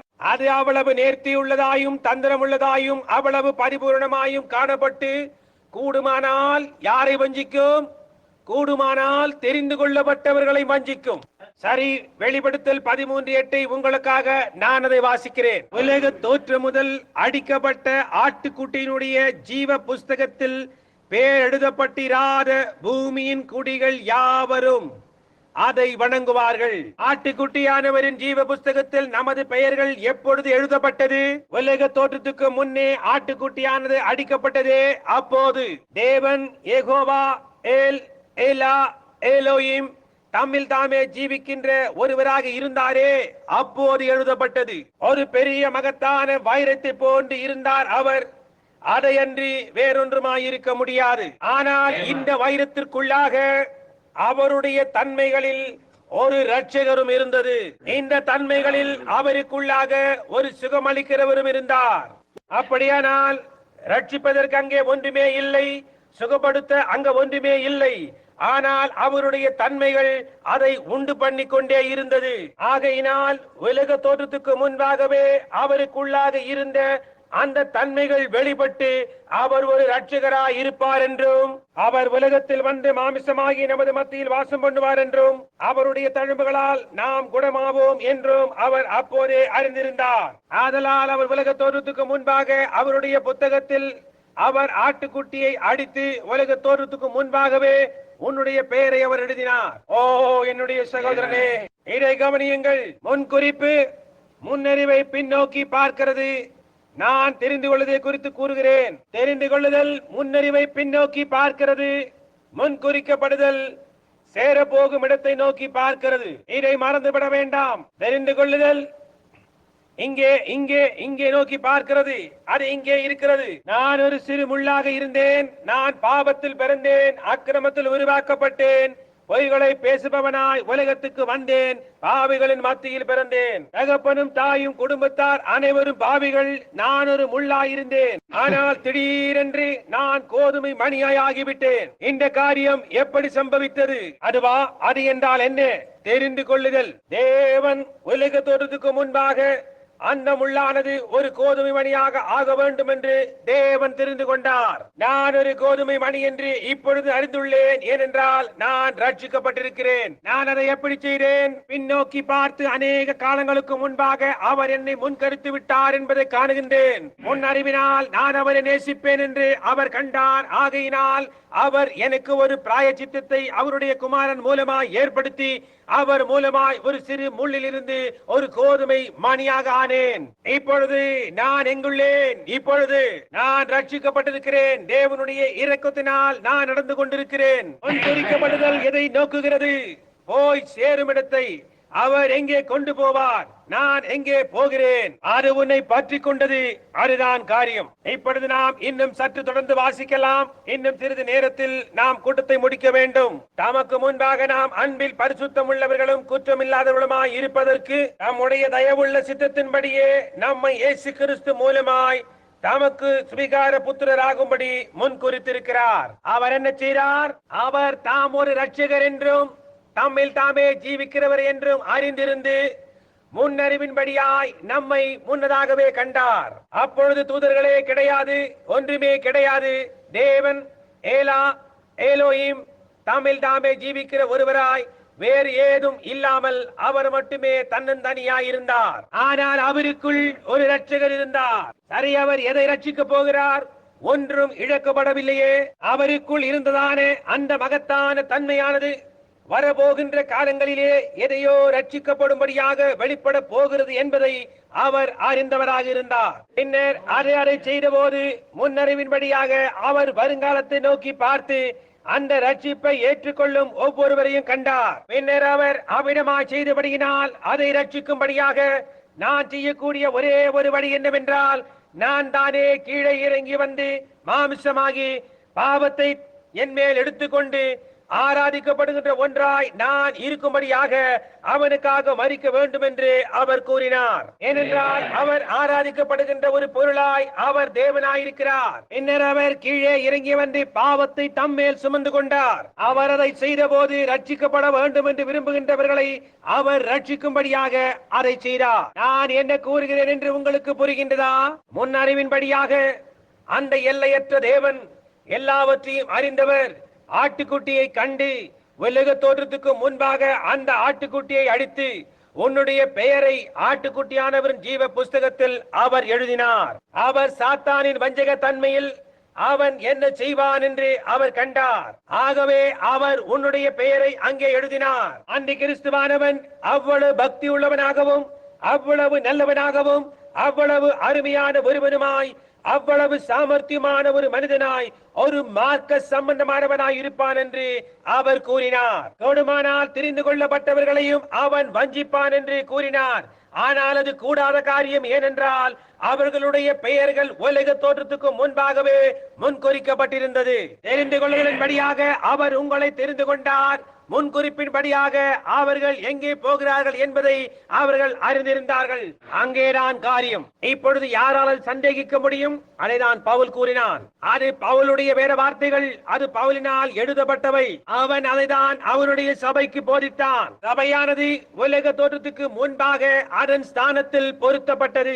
தேவன் தம்முடைய பிரசவ வேதனைக்குள் இருக்கும்போது நீ என்ன செய்வாய் என்று அறிந்தே உன்னை வெளிக்கொண்டு வந்தார். அவர் உன்னை ஒரு வீட்டில் நடத்தும் மனைவியாக இருக்கவும், ஒரு குடியானவனாக இருக்கவும், ஒரு பிரசங்கியாக இருக்கவும், ஒரு தீர்க்கதரிசியாக இருக்கவும், இதாகவும் அல்லது அதாகவும் இருக்கும்படியாய் உன்னை அவருடைய சொந்த சரீரத்தில் உன்னுடைய ஸ்தானத்தில் பொருத்தினார். பின்னர் நம்முடைய வெள்ளை பூண்டு தேசமாகிய எகிப்தை விட்டு வெளியே வந்தபோது அவர் நம்மை பரிசுத்தமாகுதலின் மூலமாக வாக்கு தத்தம் பண்ணப்பட்ட தேசத்திற்குள் ஞானஸ்தானம் பண்ணப்பட்டோம். ஏனென்றால் தேவனுடைய வாக்கு தத்தம் பரிசுத்த ஆவியாயிருக்கிறது. எபேசியர் 4:30 கூறுகிறது, நீங்கள் மீட்கப்படும் நாளுக்கென்று முத்திரையாக பெற்ற தேவனுடைய பரிசுத்த ஆவியை துக்கப்படுத்தாதிருங்கள் என்று. பின்னர் தேவன் சபையை முன்குறித்து விட்டு அவர் கூறினார், எல்லா ஜனங்களும் அங்கே கோடான கோடி மக்கள் மிகுந்த பக்தியுள்ளவர்களாய் இருப்பார்கள், ஆனால் வஞ்சிக்கப்படுவார்கள் என்று. வஞ்சிக்கப்பட முடியாதவர்கள் யார் என்றால் இந்த வாக்குத்தத்தம் பண்ணப்பட்ட தேசத்திற்குள்ளாக வந்தவர்கள் மட்டுமே. அவர்கள் தங்களுடைய பெயர்களை ஆட்டுக்குட்டி ஆனவருடைய ஜீவ புஸ்தகத்தில் உலக தோற்றத்துக்கு முன்பாக எழுத பெற்றவர்கள் ஆவார்கள். அவர்கள் இத்தேசத்திற்குள்ளாக வந்து அதை அனுபவித்துக் கொண்டிருக்கிறார்கள். வினோதமாய் நடப்போமே என்று அநேக ஜனங்கள் அஞ்சுகின்றனர். பரிசுத்த ஆவியானது ஜனங்கள் முன்பாக வெட்கப்பட்டு போகும்படியாக செயல்களை செய்ய வைக்கும் என்று அநேக ஜனங்கள் அஞ்சுகிறார்கள். தாங்கள் சத்தமிட வேண்டியதாகி அவர்களுடைய அன்பு இருதயங்கள் அவர்கள் சத்தமிடுவதை காண நேரிடுமே என்று அநேகர் அஞ்சுகிறார்கள். அல்லது அம்மாவோ அல்லது அயலானோ அல்லது உன்னுடைய அதிகாரியோ முதலாளியோ உன்னை காண நேரிடுமே என்று அஞ்சுகிறார்கள். ஒரு சமயம் இருந்த ஒரு மனிதனை குறித்து முடிப்பதற்கு முன்பாக நான் உங்களுக்கு கூறிவிடுகிறேன். தாவீது என்ற பெயர் கொண்ட ஒரு மனிதன் இருந்தான். தேவனுடைய உடன்படிக்கை பெட்டியானது பெலிஸ்தீன் தேசத்திலிருந்து கொண்டு வந்து பின்னர் ஒரு காளை மாடு பூட்டிய வண்டியினால் இழுக்கப்பட்டு தேசத்திற்குள்ளாய் வந்தது. அந்த உடன்படிக்கை பெட்டி வருகின்றது தாவீது கண்டபோது அவன் ஒரு அங்கே அணிந்திருந்தான். அவன் அங்கே ஓடி எகிரி குதித்து துள்ளி துள்ளி சத்தமிட்டு கொண்டு சுற்றி சுற்றி நடனமாடினான். அவனோ இஸ்ரவேலுக்கு ராஜாவாய் இருந்தான். அவனுடைய மனைவி ஜன்னல் வழியாக தாவீது இப்படி வினோதமாய் நடந்து கொள்ளுகிறதை கண்டு அவனை இகழ்ந்தாள். ஏன் அவள் இவ்விடமாய் கூறியிருக்க கூடும்? அந்த முட்டாள், அங்கே அவனை பாருங்கள், ஆகாயத்தில் கால்களை தூக்கி கொண்டு அவன் சுற்றி சுற்றி குதித்து கொண்டு ஆடுகிற விதத்தை பாருங்கள். ஏன் அவனுக்கு பைத்தியம் பிடித்து விட்டது என்று. அன்று இரவு அவன் வீட்டிற்குள் வந்தபோது இப்படிப்பட்டதான வார்த்தையை அவள் பேசியிருக்கலாம். நீர் என்னை வெட்கமடைய செய்து விட்டீர். ஏன் நீர் ஒரு ராஜா, என்னுடைய கணவன் அந்த விதமாக அங்கே வெளியிலே நடந்து கொண்டீரே என்று. அதற்கு தாவீது, நாளைக்கு இதை காட்டிலும் சிறப்பாக செய்வேன் என்றான். ஆமையா, நான் கர்த்தருக்கென்று நடனமாடினேன் என்று உனக்கு தெரியவில்லையா என்றான். அவன் கடந்து வந்து விட்டான். அவன் வாக்குத்தத்தம் பண்ணப்பட்ட தேசத்திற்குள்ளாய் வந்து விட்டான். அவன் சுய ஆடம்பரத்தையும் உலகத்தின் குறிகளையும் இழந்து விட்டான். அவனுடைய சொந்த ஊருக்குள்ளாக உடன்படிக்கை பெட்டியானது வருகிறது என்பதை அறிய அவன் அவ்வளவு சந்தோஷமாயிருந்தான். நான் உங்களுக்கு சொல்லுகிறேன், பரிசுத்த ஆவியை பெற்றுக்கொள்ள சில பேர் பயப்படுகிறார்கள். அந்நிய பாஷைகளில் பேசி விடுவோமோ என்று பயப்படுகிறார்கள். அந்த பாஷைக்காரர்களில் இவன் ஒருவன் என்று சொல்லிவிடுவார்களோ என்று அவர்கள் பயப்படுகிறார்கள். அவர்கள் சபைக்கு வந்து இயேசு கிறிஸ்துவின் நாமத்தினால் ஞானஸ்நானம் பெற்றுக்கொள்ள பயப்படுகிறார்கள். ஏனென்றால் அவர்கள் அதை குறித்து வெட்கப்படுகிறார்கள். சிலர் கூறுகிறார்கள், நான் என்னுடைய வெளிநாடாக்களை எல்லாம் திரும்பி வாபஸ் பெற்றுக் கொள்ள வேண்டும், ஏனென்றால் நான் இயேசு கிறிஸ்துவின் நாமத்தினாலான ஞானஸ்நானத்தை பிரசங்கித்துள்ளேன் என்று. நான் அவைகளை திரும்ப பெற்றுக் கொள்ள போவதில்லை. நான் இன்னும் அநேக வெளிநாடாக்களை பதிவு செய்ய போகிறேன். அது உண்மை, இன்னும் அதிகமாக செய்து கொண்டிருக்கிறேன். அதுதான் வேதம். நாம் நேற்று என்ன செய்தோமோ அது அவர்களுக்கு விருப்பமில்லை என்றால் நாளைக்கு நாங்கள் என்ன செய்ய போகிறோம் என்பதை சற்று கவனியுங்கள். செய்ய வேண்டிய காரியம் அதுதான். பாருங்கள், தொடர்ந்து போய்கொண்டே இருங்கள். அதற்கு முடிவே கிடையாது. ஏனென்றால் அது தேவனை பற்றினதாய் இருக்கிறது. அது தேவனாய் இருக்கிறது. தேவன் என்ன செய்தார் என்று உங்களுக்கு தெரியுமா? தேவன் பரலோகத்திலிருந்து கீழே நோக்கி பார்த்து, தாவீதே, நீ என் இருதயத்துக்கு செய்த தாசன் என்றார். தாவீது வெட்கப்படவில்லை. அவன் கர்த்தருடைய ஊழியக்காரனாக இருந்தான். அவன் கர்த்தரை நேசித்தான். அவன் அவ்வளவு சந்தோஷமாயிருந்தான். ஆனந்தத்தால் பொங்கி வடிந்து மனித கௌரவத்தை குறித்து நினைக்க கூடாதவனாய் போனான். பாருங்கள், இன்று காலையில் நான் செய்தியில் கூறினது போன்று நாம் அவ்வளவாய் பயந்து போய் ஒரு சவுல் நமக்கு போதிக்க வேண்டும் என்று நாம் விரும்புகிறோம். ஏதோ குருமார் பள்ளியில் இருந்து ஒரு சவுல் வந்து நம்முடைய மார்க்கத்தை எவ்விதம் கடைபிடிக்க வேண்டும் என்று, அதை நாம் எப்படி செய்ய வேண்டும் என்று கூற வேண்டும் என்று சொல்லித்தர வேண்டும் என்று விரும்புகிறோம். அது யோர்தானுக்கு அக்கறையில் இருக்கிறது. இக்கரையில் பரிசுத்த ஆவியானவர் நம்மை நடத்துகிறார். இங்கே இருக்கும்போது அந்த சேற்றிலிருந்து வெளியே வந்தவர்களாய் இருக்கிறீர்கள். இங்கே இருக்கும்போது அங்கே எப்படியாய் நினைக்கிறார்கள் என்பதை குறித்து உங்களுக்கு அக்கறை இல்லை. இங்கே இருக்கும்போது நீங்கள் மரித்து போய் கிறிஸ்துவுக்குள்ளாக மறைக்கப்பட்டு பரிசுத்த ஆவியின் மூலமாக முத்திரிக்கப்பட்டிருக்கிறீர்கள். நீங்கள் எதற்கும் கவலைப்படுகிறதில்லை. நீங்கள் கானானில் ஜீவிக்கிறீர்கள். நல்ல தானியத்தை உங்களால் ஜீரணிக்க முடியும். நீங்கள் கிறிஸ்துவுக்குள்ளாக ஒரு புது சிருஷ்டியா இருக்கிறீர்கள். நீங்கள் வாக்குத்தத்தம் பண்ணப்பட்ட தேசத்துக்கு போய்க் கொண்டிருக்கிறீர்கள்.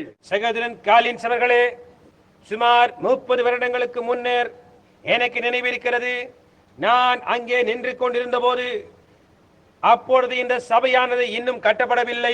அது ஒரு கூடாரம்.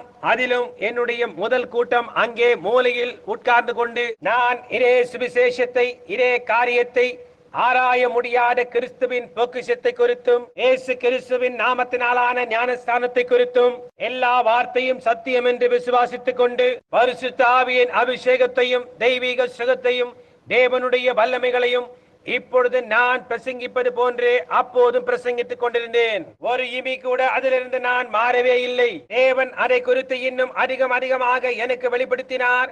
ஆகையினால் அவர் அதை எனக்கு வெளிப்படுத்தி கொடுக்க நான் அதை தொடர்ந்து அப்படியே அறிவித்துக் கொண்டிருக்கிறேன். ஏற்கனவே வெளிப்படுத்தின ஒன்றையும் அவர் திரும்ப எடுத்துக் கொள்ளவில்லை. ஆனால் அதனோடு கூட இன்னும் அதிகமாய் கூட்டிக் கொண்டே போகிறார். நான் ஆற்றின் கரையில் நிற்க சுமார் 500 பேர்கள் உடன் இருக்க நாங்கள் இந்த பாடலை பாடினோம். புயலடிக்கும் யோர்தானின் கரையில் நான் நின்று கொண்டு எனக்கு சுதந்திரமான அந்த அருமையான மகிழ்ச்சியான கானான் தேசத்தை என் ஆசை ததும்பும் கண்களால் கண்டேன். அந்த ஆரோக்கியமான கரையை நான் என்று அடைந்து எக்காலத்தும் ஆசீர்வதிக்கப்படுவேன் என்று நான் என் பிதாவின் சமூகத்தை அடைந்து எக்காலத்தும் இளைப்பாறிக் கொண்டிருப்பேன் என்ற பாடலை பாடிக்கொண்டிருந்தனர். அவர்கள் பாட ஆரம்பித்த நேரத்தில் ஒரு பையனை கர்த்தராகிய இயேசு கிறிஸ்துவின் நாமத்தில் ஞானஸ்நானம் கொடுக்கும்படியாய் நான் தண்ணீருக்குள் நடத்தி கொண்டு போய், பரலோக பிதாவே, இந்த பையனை அவனுடைய அறிக்கையின்படியாய் கொண்டு வருகிறேன் என்று சொன்னபோது, அவன் ஒரு பையன். அந்த சமயம் எடுக்கப்பட்ட ஒரு புகைப்படம் என்னுடைய வீட்டில் இருக்கிறது. நான் கூறினேன், கர்த்தாவே, இவனுடைய அறிக்கையின்படியாய் தேவகுமாரனாகிய இயேசு கிறிஸ்துவின் நாமத்தினால் இவனுக்கு தண்ணீரில் ஞானஸ்நானம் கொடுக்கிறேன். இவனை நீர் பரிசுத்த ஆவியினால் நிரப்பும் என்று. சரியாக அந்த சனத்தில் ஒரு சுழல் காற்று போன்று ஏதோ ஒன்று சுழண்டு கொண்டே கீழே வந்தது. அப்போது பிரகாசமான விடிவெளி நட்சத்திரம் அங்கு நின்றது. அந்த புகைப்படத்தில் நீங்கள் அங்கே பார்க்கிறீர்களே, அந்த வெளிச்சமானது அங்கே வந்து நின்றது. அங்கே அது நின்றது. இந்த செய்தியானது உலகத்தை சுற்றி மேலே கனடாவையும் அதை சுற்றியும் சென்றது. அவர்கள் ஒரு உள்ளூர் பாப்டிஸ்ட் போதகர் ஒருவர் ஞானஸ்நானம் கொடுத்துக் கொண்டிருந்த போது இந்த புதிரான வெளிச்சம் தோன்றினது என்று பிரசுரித்திருந்தனர். சில நாட்களுக்கு முன்னர் டாக்டர் லாம்சா என்னிடம் வந்த போது அந்த காரியத்தை குறித்து எனக்கு ஒன்றுமே தெரியாது. ஒரு புகைப்படத்தை என்னிடம் கொண்டு வந்து அந்த சகோதரன் இன்னமும் அந்த புகைப்படத்தை அவரிடத்தில் வைத்துக் கொண்டிருக்கிறார். இந்த புகைப்படம் உம்மிடம் இருக்கிறதா என்றார். வேறாகமும் உங்களிடம் உள்ளதா?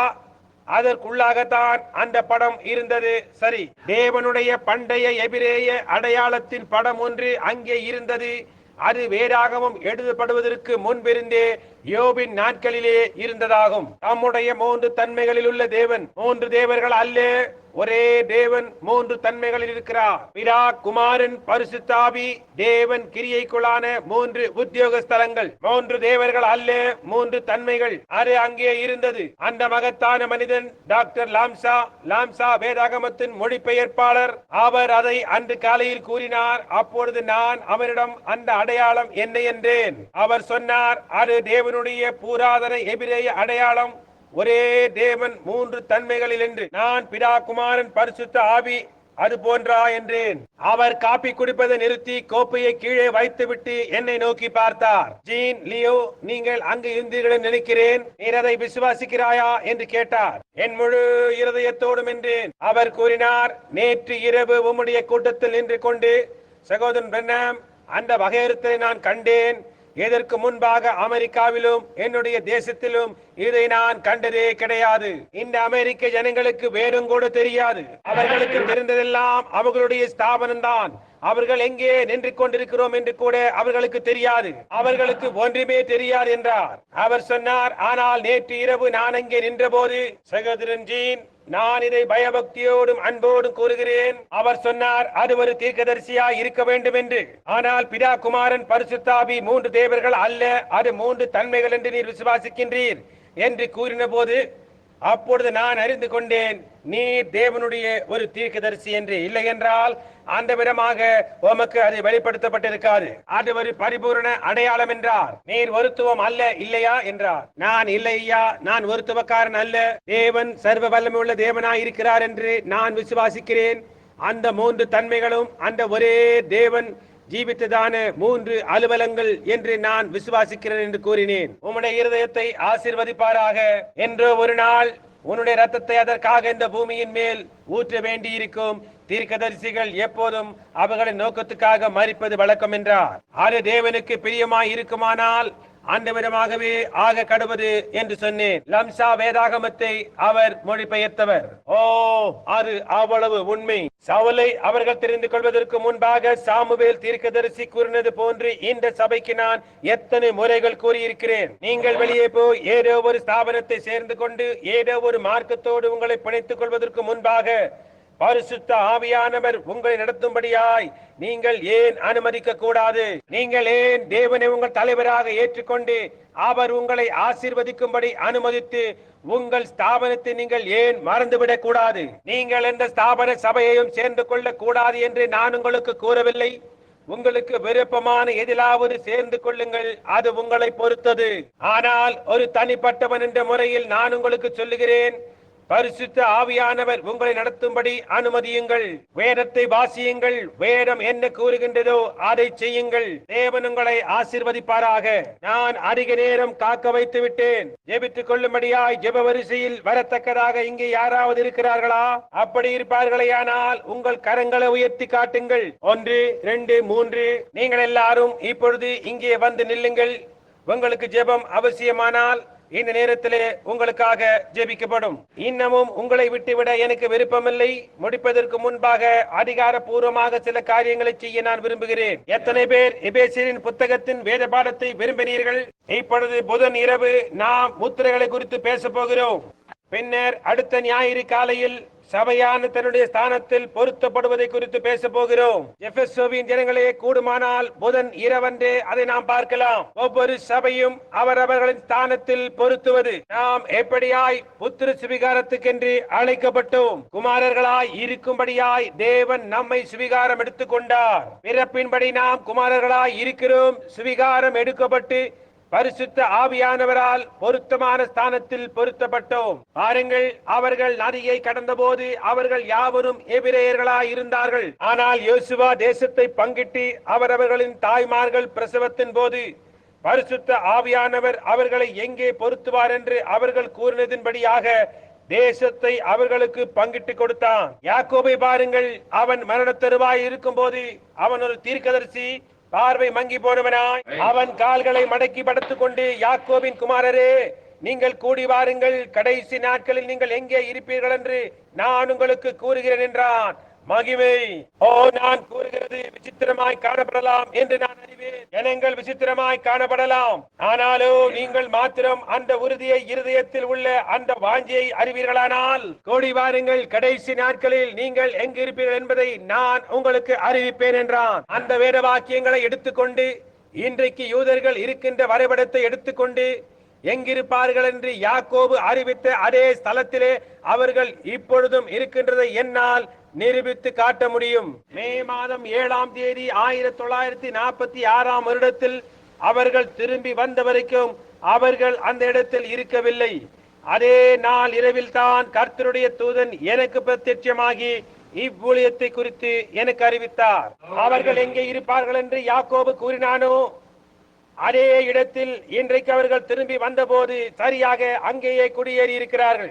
ஓ என்னே, ஓ என்னே, என்னே, நாம் வீட்டை அடைவதற்கு இன்னும் ஒரு நாள் அருகாமையில் உள்ளோம். அருமையான ஜனங்களே, நீங்கள் சுகவீனமாய் இருக்கிறீர்கள் அல்லது நின்று கொண்டிருக்க வேண்டும் என்பதற்காக அங்கே நின்று கொண்டிருக்க மாட்டீர்கள். நான் உங்கள் சகோதரன்.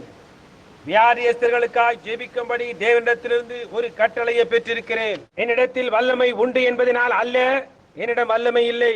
இன்று காலையில் நான் கூறினது போன்று தாவீதினிடத்தில் ஒரு கவன் இருந்ததே ஒழிய அவனிடம் வேறொன்றும் இல்லை. ஆனால் அவன் சொன்னான், தேவனுடைய வல்லமையோடு கூட அந்த கவன் என்ன செய்யும் என்று எனக்கு தெரியும் என்று. புரிகின்றதா? உங்களுக்காக ஏறெடுக்கத்தக்கதாக என்னிடத்தில் ஒரு சிறு ஜெபம் இருக்கின்றது, உங்கள் மேல் வைக்கத்தக்கதாக என்னுடைய கரங்கள் இருக்கின்றது. ஆனால் தேவன் பேருள்ள விசுவாசம் என்ன செய்யும் என்று எனக்கு தெரியும். அது மற்றவரிடத்தில் கிரியை செய்தது, அது உங்களிடத்தும் கிரியை செய்யும். இந்த இடத்திற்கு அருகாமையில் வர நீங்கள் அடியெடுத்து வைக்கும் போதே அதை அப்படியே விசுவாசியுங்கள். இதை இன்னும் அதிக வல்லமையாக கிரியை செய்ய வைக்க நான் என் சகோதரனை இங்கே அழைத்து இவர்களை எண்ணெயால் அபிஷேகிக்கும்படி கேட்க போகிறேன். சகோதரன் நெவில், அது செய்வீர்களா? ஜெபத்தில் தலைவணங்கும்படியாய் நான் சபையாரை கேட்டுக்கொள்வேன். கடந்த வாரம் அந்த விளக்கெண்ணெயால் நான் மிகவும் சுகவீனமாய் இருந்த போது யாராகிலும் வந்து என் மேல் கைகளை வைத்து ஜெபித்திருந்தால் அவ்வமயம் நான் எதையும் கொடுத்திருப்பேன். தேவன் ஆசீர்வதித்து உதவி செய்துள்ள யாராவது வந்து ஜெபித்திருப்பார்களே, ஆனால் நான் அவ்வளவாய் அதை பாராட்டி இருப்பேன். எனக்கு அப்பொழுது இருந்ததான உணர்வு இப்பொழுது உங்களுக்கு இருக்கும். யாராவது வந்து எனக்கு ஜெபம் செய்ய நான் விரும்பினது போன்று நான் வந்து உங்களுக்கு ஜெபம் செய்ய வேண்டும் என்று நீங்கள் இப்பொழுது உணரலாம். அந்த வேலையை நான் அசட்டை செய்யாதபடி தேவன் என்னை காப்பாராக. நான் களைப்பாயிருந்தாலும் நான் சோர்வடைந்திருந்தாலும் சரி, ஒரு அடி கூட என்னால் எடுத்து வைக்க முடியாத நிலைமையில் இருந்தாலும் சரி, நான் தொடர்ந்து போய் அதை செய்வேனாக. ஏனென்றால் உங்கள் ஒவ்வொருவரையும் நான் மறுபடியுமாய் அங்கே இருக்கின்ற அந்த தேசத்தில் சந்திக்க போகிறேன். வயது சென்ற ஸ்திரீகளே, புருஷர்களே, ஒடுங்கி போய் முடி நரைத்துக் கொண்டும் ரோஜா பூவானது மொட்டு விரிந்து இதழ்கள் உதிர்வது போன்று நீங்களும் உதிர்ந்து போயிருக்கிறீர்கள் அல்லவா? அது உண்மை. அப்படி உதிராமல் முழுமையாய் இருக்க நீங்கள் விரும்புவதற்குள்ளான ஒரே காரியம் தேவனுடைய மகிமைக்காக பிரகாசிக்க வேண்டும் என்பதற்காகவே. ஆகவே எதிராளியானவன் உங்களை பற்றி கொண்டு அலைக்கழிக்கும் போது நான் தேவனுடைய கமனுடன் ஒரு விசுவாசத்துடன் தேவன் எனக்கு அளித்ததான ஒரு வரத்துடனும் கூட வருகிறேன். இதை நீங்கள் புரிந்து கொள்ள வேண்டும் என்பதற்காக நான் இங்கே இதைத்தான் கூறுகிறேன். ஒரு கால் பேதுருவோ அல்லது அவர்களில் யாரோ ஒருவர் இங்கே வந்திருந்தால் அதை கூற வேண்டாம், நீங்கள் எனக்காக ஜெபிக்க வேண்டாம். வெறுமனை இந்த விதமாக உள்ளே வந்து உதாரணமாக இந்த சகோதரனிடத்தில் நீங்கள் சகோதரி இன்னார் இன்னார் தானா? உங்களுடைய பெயர் என்ன? சகோதரி ஹோவார்ட். நீ சகோதரி ஹோவார்ட், நீ ஒரு விசுவாசி இல்லையா? சகோதரி ஹோவார்ட், நீங்கள் ஒரு விசுவாசி என்று விசுவாசிக்கிறீரா? அப்படியானால் பாருங்கள், மீட்பின் ஆசீர்வாதங்களுக்கு எல்லா உரிமைகளும் உங்களுக்கு இருக்கிறது என்று கூறினால், அப்பொழுது நான் சகோதரி ஹோவார்ட் எல்லா காரியமும் சரியாய் போய்விடும் என்று கூறிவிட்டு கடந்து போய்விடுவேன். நான் சொன்னேன், கர்த்தாவே அது நடந்தாக வேண்டும், இது நடந்தாக வேண்டும் என்று அலறுவேன் என்று நான் சத்தமிட்டிருப்பேன். நான் நினைத்தேன், நான் ஜெபிக்க வரும்போது ஜனங்கள் அதே விதமாய் தான் நினைப்பார்கள் என்று. ஆக அதுதான் காரியம் என்று நான் கூறுகிறேன் என்று புரிகின்றதா? நான் அநேக முறை ஜனங்களிடத்தில் நின்று விலையேற பெற்ற சகோதரியே, நீ அதை விசுவாசிப்பாயா? ஓ, நீ அதை விசுவாசிப்பாயா? கர்த்தாவே, ஓ தேவனே, அவர்களை விசுவாசிக்கும்படியாய் செய்யும், அவர்கள் அவசியம் அதை விசுவாசிக்கும்படியாய் செய்யும். ஓ தயவு கூர்ந்து இதை இப்பொழுது நீ ஏற்றுக்கொள்வாயா என்று கூறியிருக்கிறேன். அதுவல்ல காரியம். நான் அதை கடந்து விட்டேன், நான் அதை கடந்து போய்விட்டேன். நான் இதை கூறுகிறேன், சகோதரி ஹோவார்ட், நீ ஒரு விசுவாசியா?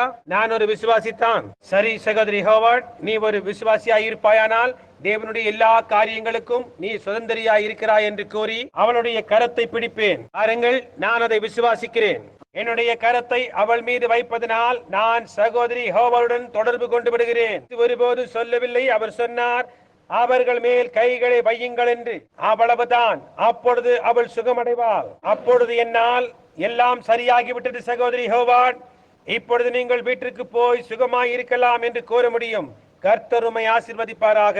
உன்னுடைய சகோதரியான சகோதரி ஹாம்டன், நீ ஒரு விசுவாசி இல்லையா? அவர்களுக்கு எல்லாவற்றுக்கும் நீ சுதந்திரவாளியா இருக்கிறாய். தேவன் உன்னோடு கூட இருப்பாராக சகோதரி ஹாம்டன். ஆமேன். நீங்கள் வீட்டிற்கு போய் சுகமாய் இருக்கலாம். இப்பொழுது இயேசு கிறிஸ்து உங்களை சுகப்படுத்துகிறார். ஆமேன்.